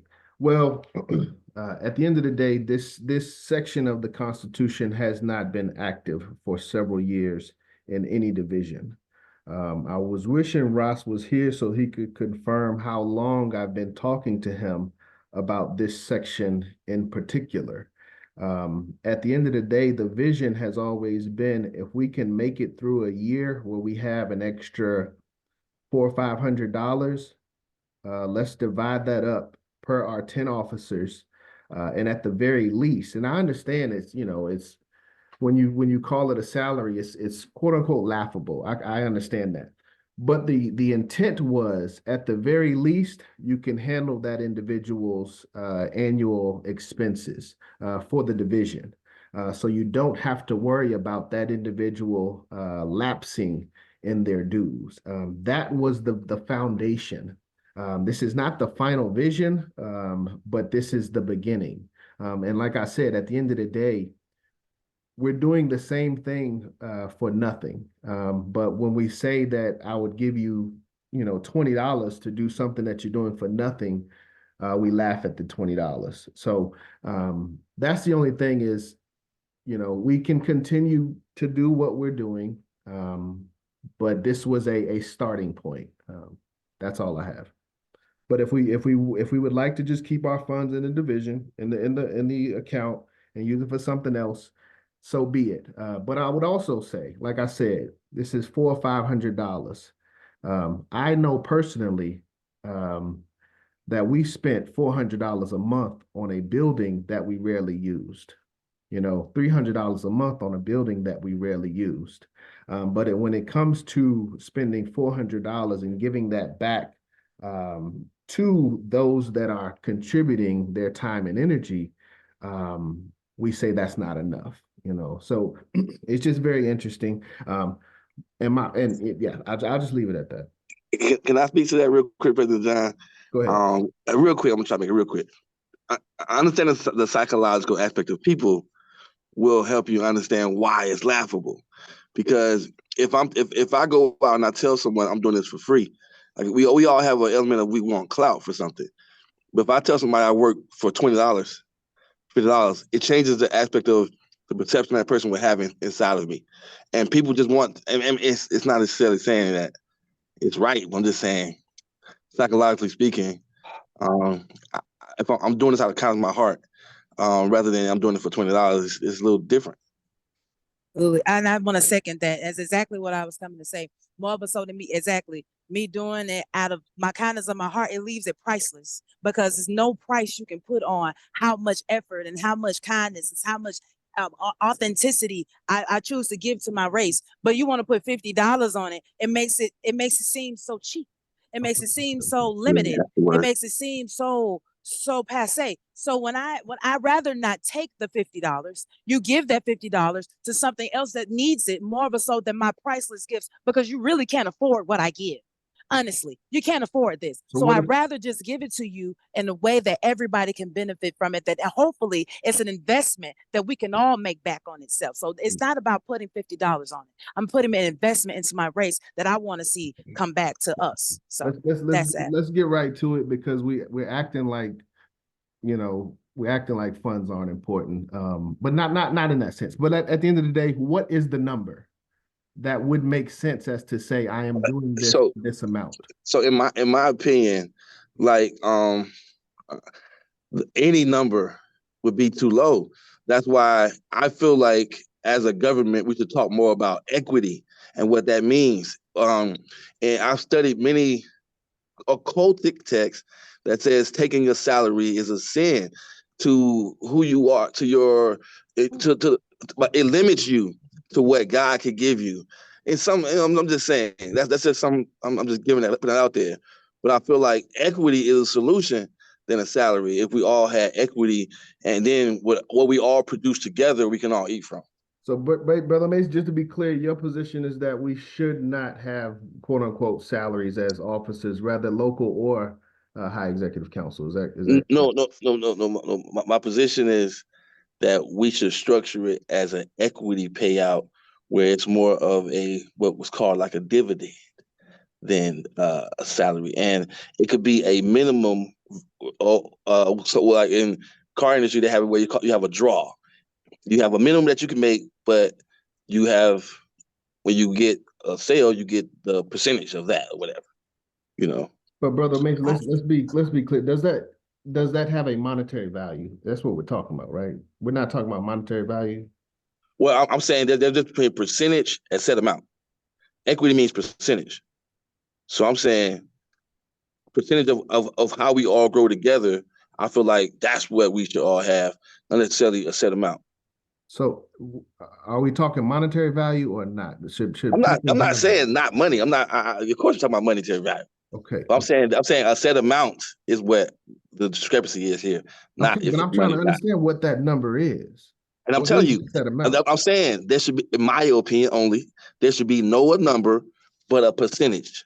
There should be no cap. It should be a percentage. Therefore, it continuously grows as the UNIA grows. In my opinion. Okay, as of right now, we're at 10%, brother.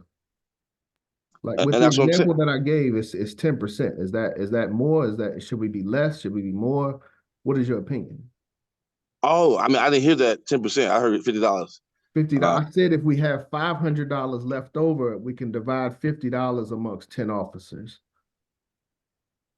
Well, that's two different things in percentage, but a percentage of that amount, but percentage of whatever the amount is different between percentage of five. And then what if the amount of officers grow? You know what I'm saying? So there's a lot of different things we're talking about how to structure this thing. Well, based on what I just presented, being at 10% of our profit, what would your opinion be? Our profit need to grow. Where the profit at, right? Our only opinion would be that profit need to grow. That ain't enough profit yet. You know what I'm saying? So I agree 1,000%. So now it's not about percentage, it's about the actual number. No. I mean, the percentage will come off the number, right? Right. The percentage will come off the number. Yeah, but the percentage will always be the percentage. Whether we make $100 or $100,000, 10% is 10%. But still, how you word it is very important too as well when it comes to contract law. So if you're saying $50 in the wording period, then it's capped at that. But if you're saying percentage, then you leave $50 out of it. Just say percentage. I said $50 is the starting point. That's what I'm saying. I'd rather say no to that, and I would rather have in the language just percentage and not a number. Okay. I wouldn't work for a number. I work for your counter offer turns my $50 proposal into a 10%. And I can still agree with that. Would everyone else agree with that? I don't think so. It's about profit to me. I mean, my opinion. If I should jump in as late president, I just think it's about profit. I don't consider. First of all, we're just in the classroom taking membership dues. So I mean, yeah, I would definitely consider a profit. If you want to consider as terms of getting paid or whatever. But as far as like a big percentage or thinking it's supposed to pay a light bill or a water bill, no, not at all. We don't even make that much money, or we're not even conducting that many type of events. You just Attorney Emotep just mentioned that Harvey Day, Malcolm X Day is charging folks $300 for vending. And let me tell you something. I know at least 30 to 50 vendors out there. That's a lot of money. So I can't consider or even hear this conversation about profit when we're not even making any. We don't even have capital to back ourselves up. Oh, wrong. Okay, okay, that's a different discussion. What I'm trying to understand is, are we doing this for profit or are we doing this for charity? If we are doing it for profit, what is the number? What is the percentage? Well, our preamble says that we are a charitable society. And our Constitution says our preamble. Our Constitution says that our officers are given a salary.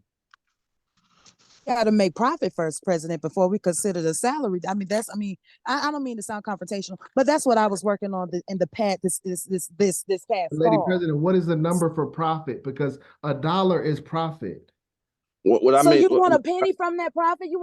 We make $1 profit. You want to split that dollar amongst us, or do you want to hold that dollar until it's valuable enough for all of us to feed our families from it? Like, I'm just trying to see what's the value of the profit that we're retaining as officers. That is the proposal that I'm putting forth, Lady President. I'm saying, I'm just saying, like, so if we, like I said, if we feel that we're not making no money, First of all, we're taking too much as officers, President, and I don't even like the fact that you take out of your own capital to put inside of the UNIA. We should be making profit. You see what I'm saying? So you're talking about receiving payment where we're giving our own payments from our own jobs. You see what I'm saying? So this conversation, this topic is kind of beyond the table right now, personally. I want to be clear about one thing, President. My counter offer was to include the talk of profit in business development discussions. That was my counter offer as a solution, not, the 10% was just a question. You asked me the number, so I'm just saying. But that's not the set number that I have in mind. When it comes to payment, it is it's a lot of tiers to go into it. And like she's saying, I think that's a conversation that we need to have. Of talking about how we're going to get it, it needs to be in the same conversation of just talking about a number. How are we going Absolutely. How are we supposed to get paid? We're trying to make ends meet to keep our Liberty Hall. See, stuff like that is priority. Like, when we get our finances, our priorities in order, then we could talk about other stuff. Let everything else will align. See, we're putting the cart before the donkey. You see what I'm saying? We need to get our finances in order. Then we can see where we sit as a division, because we're borderline.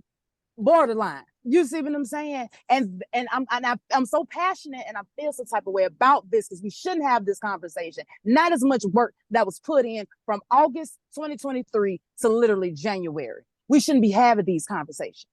So I hope that we all take note of what's going on here, because look at the conversations we're having. I'm truly disappointed. I have to say, I am. I very much am. And I hope this year we make better decisions. We see better financial decisions that are available for our division. We shouldn't have these conversations right now. We put in time, energy, and effort to that Amanal Agrio so that we could not have these conversations. I can't say that enough.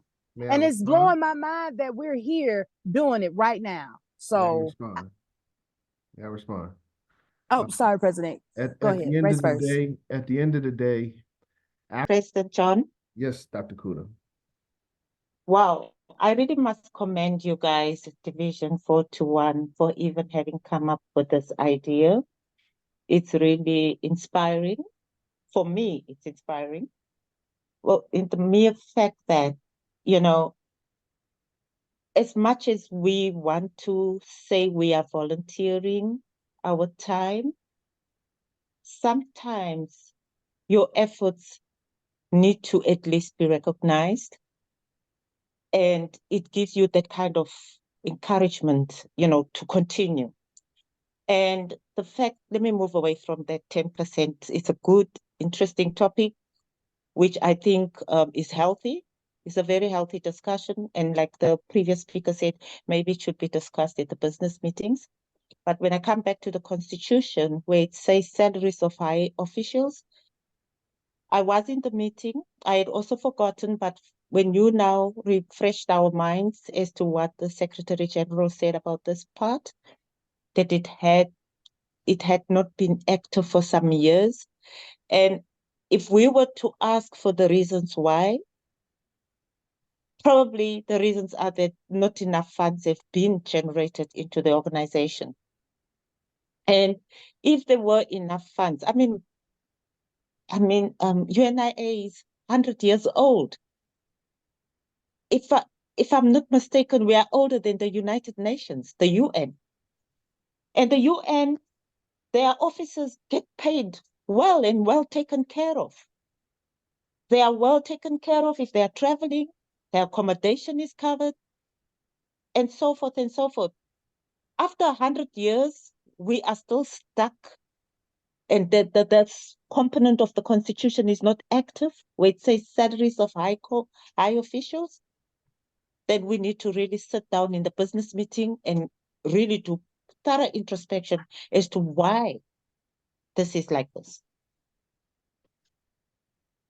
That's just my little input. Thank you so much. But other than that, I get your idea of, that there's maybe $500 left, and why not divide, give 10% to each official after a 1-year service to say thank you.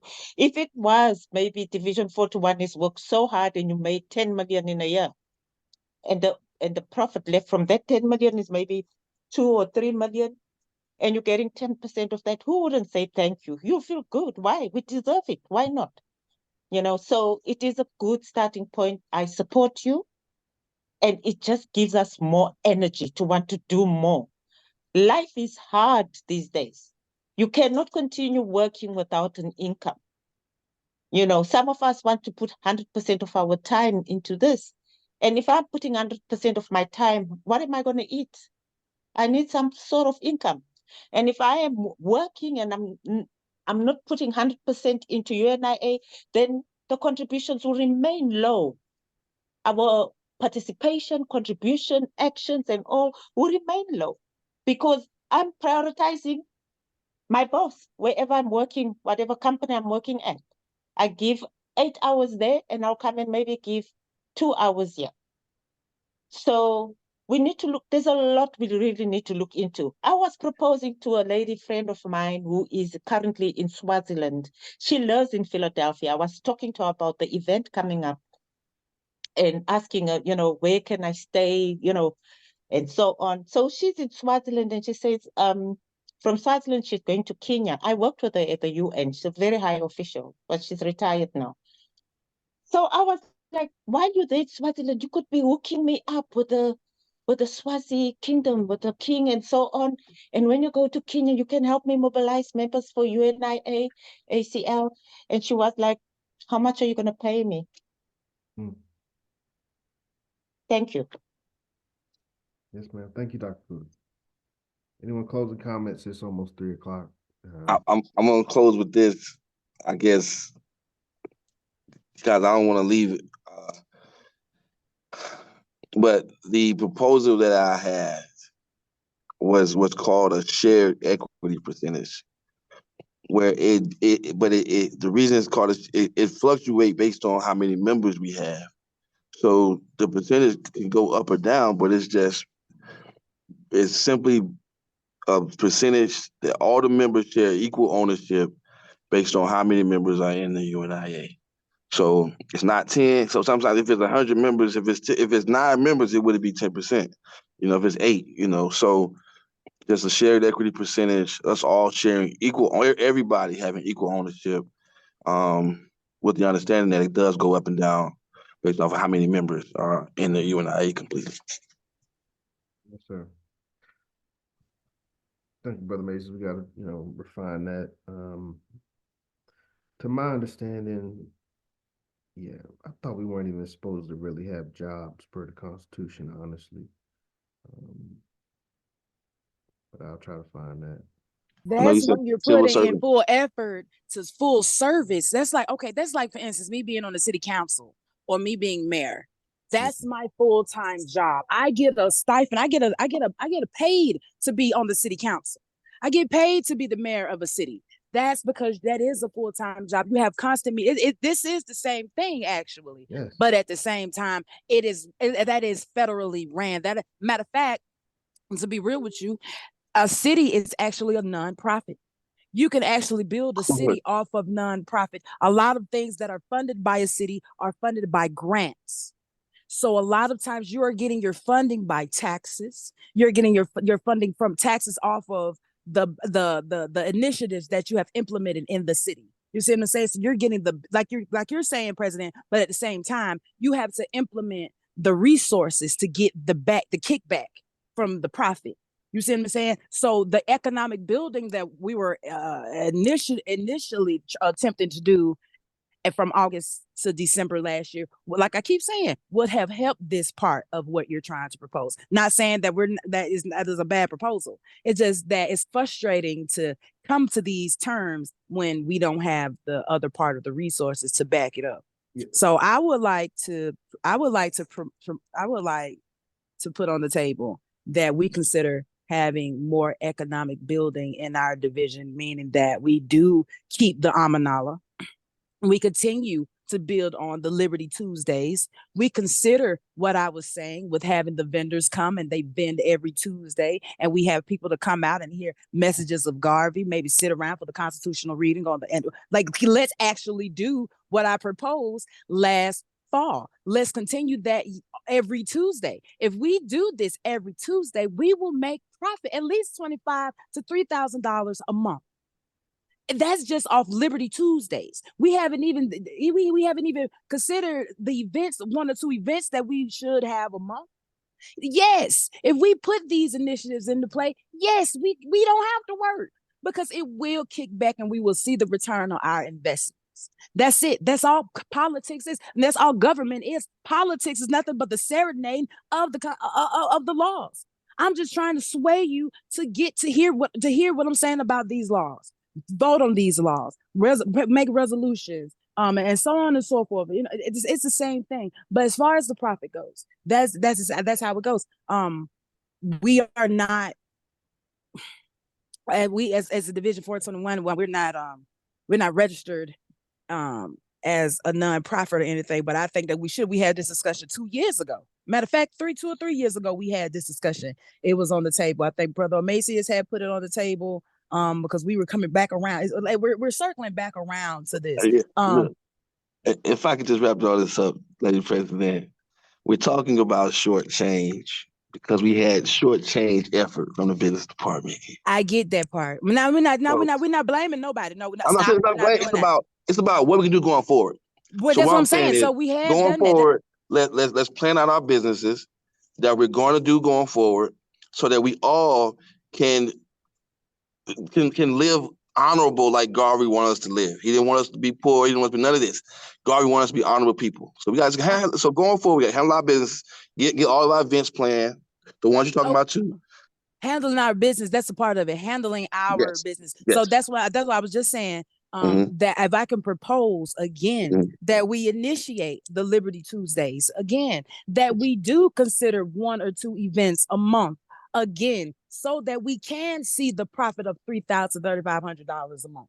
That can happen every Tuesday. We could get into this. This is more like a Thursday's meeting, but we can get into the dynamics of how we can run this every month, because it was on the table before. I was there every Tuesday, so you didn't have to worry about nobody manning the camp because I was there. All we needed was the effort and the participation from our members. So hopefully we can do it again. Yes. So, Lady President, when we're talking about business too, there's the function and there's the pre-function, which is marketing and all that kind of stuff. And that's, we need to do a better job in that. And so I'm looking forward to doing a better job in that going forward. And of course, I'm not sure we can vote on that today, President. I'm not sure, but definitely. No offense, Brother Macias. But I can't when I can't say that because I don't know. I know we're going forward, but again, I just want everybody to be aware, because this was the issue last time. If we were to go forward with the Amanalas on Tuesdays to try to make try to make profit and Tuesdays were the only days that were available. President, Vice President, those days for you were not available for anything. Right. So we're going to push that to the side. So you sit aside for a moment, Vice President, sit aside. Okay. So Tuesdays are the days that we're allocated for the Amanala Grill for the price that we get it. Okay, that is the day that we should have. That's why I considered it a Liberty Hall marketplace. It doesn't have to be we have a full event on that day. We just have 5 or 6 vendors that come, that vend their things. Yes, we need a flyer that goes throughout the West End and all of our conscious communities, so we can traffic our people there. Yes, we need participation from everybody on this call. I shouldn't be the one just coordinating the event, making the flyers, being there to man it, bringing half of the resources. All I ask y'all to do is just pass out the flyers and tell your people. For each leader in this room should be 5 people per leader. So there's no reason it shouldn't be 40 or 50 people in the Amanalagria on Tuesdays. Whether it be you, your wife, your girlfriend, your mistress, and their kids, and your sister-in-law, your family, whatever. 5 people per person should be there on Tuesdays to give to our vendors, because the vendors is what's paying us. Yeah, we can have other if any other officer want to have a table to and then this is the thing, we have the place. If you want to vend, if you want to come and vend and make your own profit, that is available to you. Matter of fact, we'll give you a free space just because you're leadership. You can have a table and vend your goods. That was available to you, to everyone. So I'm not going to go back into the past because I'm not going to do that. Moving forward, we have that. I mean, I don't know. We have to talk about that with President, because I don't know if we gave up our Tuesdays or not. But this is what was available for us to make these funds, to be able to contribute to our division. So let's not go into the rabbit hole of thinking hard, because we don't have to. The plan is on the table. It's never left. You just keep whistling past it. Whistling past me, I feel like when you whistle past this plan, you whistle past me. And when you whistle past me, I get I don't like that. I don't like that at all. So we come back into these areas where we're talking about the same old thing. But guess what? The plan is on the table. Now, if you want to drink from it, feel free. If not, you're going to keep going, digging, keep working your man-made jobs, keep working for the white man, bringing in your white man funds to bring to the table. Keep taking not even for the white man. You might have, you might be employed by a Black business owner, but keep taking your household funds and putting it here, taking from your family when you don't have to. This is all I'm saying. You don't have to.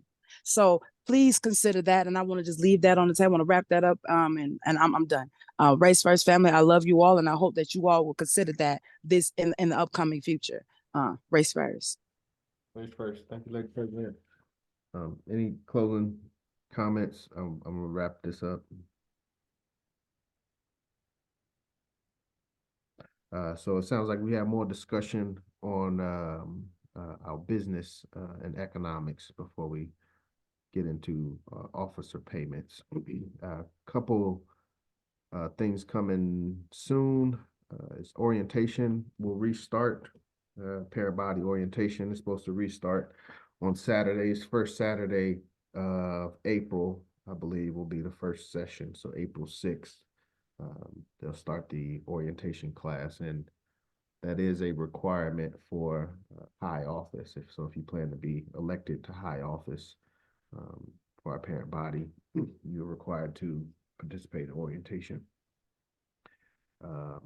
Black Cross Nurse meeting, as we said, that'll be next week for our sisters only, March 29th. So Lady President and Lady Vice President have that information. We can kind of discuss that again tomorrow. Mass meeting, Legion meeting, March 19th. That was this past Friday. 19th, March 22nd. This past Friday. Brothers missed that, but I do have some updates. So nothing major, but I'll talk to that. International Headquarters fundraiser, we touched on that. And Malcolm X Day will be coming up May 18th and 19th. Also, as we discuss planning and events, we do need to make sure we keep our eye on Garvey Day. Garvey Day coming up in August. So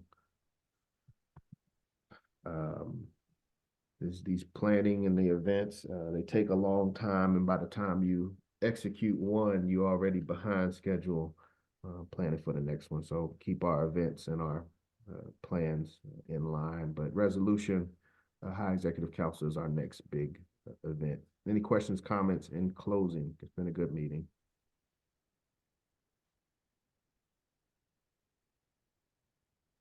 I would like to say, anybody on the call who is interested in seeing profit or, seeing things being done, please reach out to me and we can definitely discuss some things and work out some things and get some things going, because we're making a lot of plans, but it's just short on funds, and that's always a depressing conversation and a depressing aspect to be at, to not be able to participate in the things that's going on around you because of something silly as far as poor planning.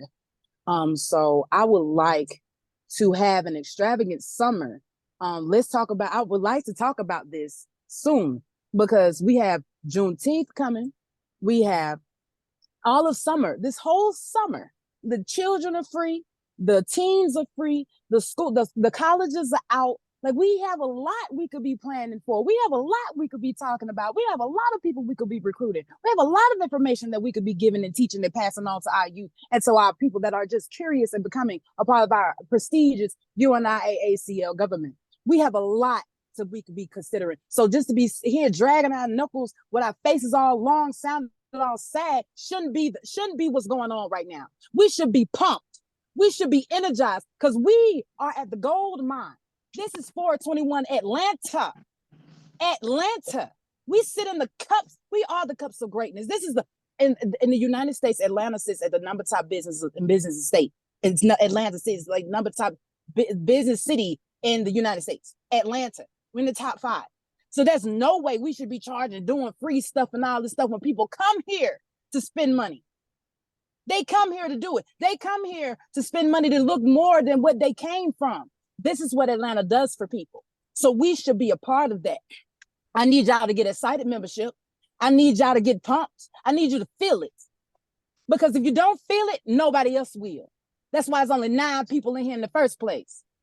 Now, the CBPM, I take my hat off to President Ross, because he got it pumping over there. I came in through the CBPM. Everybody came in through the CBPM, but we don't have that many people over here in the UNIA-ACL. Now, we thank President Ross for his time and commitment, but I'm Lady President now. President John is president now, and we have to recruit new people under the UNIA-ACL bracket, the Julius Nyere CBPM, because we can't bring them from CBPM over here to Julius Nyere. We have to bring them all. We have to bring them in under the UNIA-ACL. That's what the Constitution says. That's what they're pushing. So how do we do that? We get involved. We get outside. Well, we got to get there. Yeah, we participate in so many other people's programs, their events. We're there. We show up, but what about our own? That's just as worse. That's just as worse as us living that's drinking from another race, just another racist cup. If we continue to depend on another race, we'll die. That's what Garvey says. We will surely die. So why do you, even as a division, if we keep trying to pour out our cups to other places and the other aspects, Division 421 will no longer be. And it is what it is. So I want all of you to recognize what we're facing. We are an amazing group of people. This is why I'm so hard I'm this so much right now. I'm so full of passion right now, because this is an amazing group of people. I brag on you all too much to not have $1 to show worth of profit. That's embarrassing. That is embarrassing. I brag really, really, really, really, really hard on Division 421 Atlanta. I really do. So the fact that we don't have profit, the fact that nobody shows up to our events, breaks my heart. It breaks my heart, and I take it very personally. So I just want you all to be mindful of what we're up against and what we represent and what we're doing. Just know what we're doing and take it seriously. You take it seriously, it'll take you seriously. It's just energy. If you do energy right, energy will do you right. So that's all I want to say. I love each and every one of you. I'm looking forward to tomorrow and all that we have planned. Please don't hesitate. Don't feel any type of way about reaching out to me. I welcome you to reach out to me by email, by phone, however way. If you could get in touch with President John Faster, you could get in touch with me. Get in touch with him to get in touch with me. He'll let me know. But I welcome you to reach out to me. I'm mobile now, so I'll be able to come to you That's right. Your lady president is mobile now. So I'm gonna be able to come to you and see what you got going on. Okay. So it's time to get serious, y'all, because I'm really making a lot of noise in other places. And I really need my division to show its colors and back me up as UNIA-ACL Julius Nair Division 421. I'm so serious about this. I'm really making a lot of noise. In a good ways, in good ways, and in good waves. But at the same time, I need our numbers to show. I need our people to show. And that's important to me. Our lessons and our learning, President John got that on lock. I brag about that the most. We learn the message to the people, of courses of African philosophy. We do that annually. The Constitution, we got that going. That's underway. That's what's going on right now. We're planning to make that annually, and so many other structures that we're trying to bracket in. So let's just get on board, y'all, and let's get it together. Because I promise you, you got 110% of my participation. I'm all in. So I hope that you are too. And I land my plane. I love each and every one of you. Race first, President. I drive back to you. Thank you, Lady President. We love you as well. We really appreciate your support and your guidance. Anyone else closing comments? Okay. Thank you, Lady President. With that, we will close out. First Vice President, want to close us out as a welcome back. With your black right fist in the air, repeat after me. One God. One One God. God, One aim. One One aim. One aim. aim, One destiny. One One destiny. one destiny. destiny. Africa. Africa. Africa. For the Africans. For For the the Africans. Africans, Those at home Those at home. At home, home, and those abroad. And Those those those abroad. abroad. abroad. Race first, family. Race Race first. first, Race family. first. Much Race love. first. Race first, family.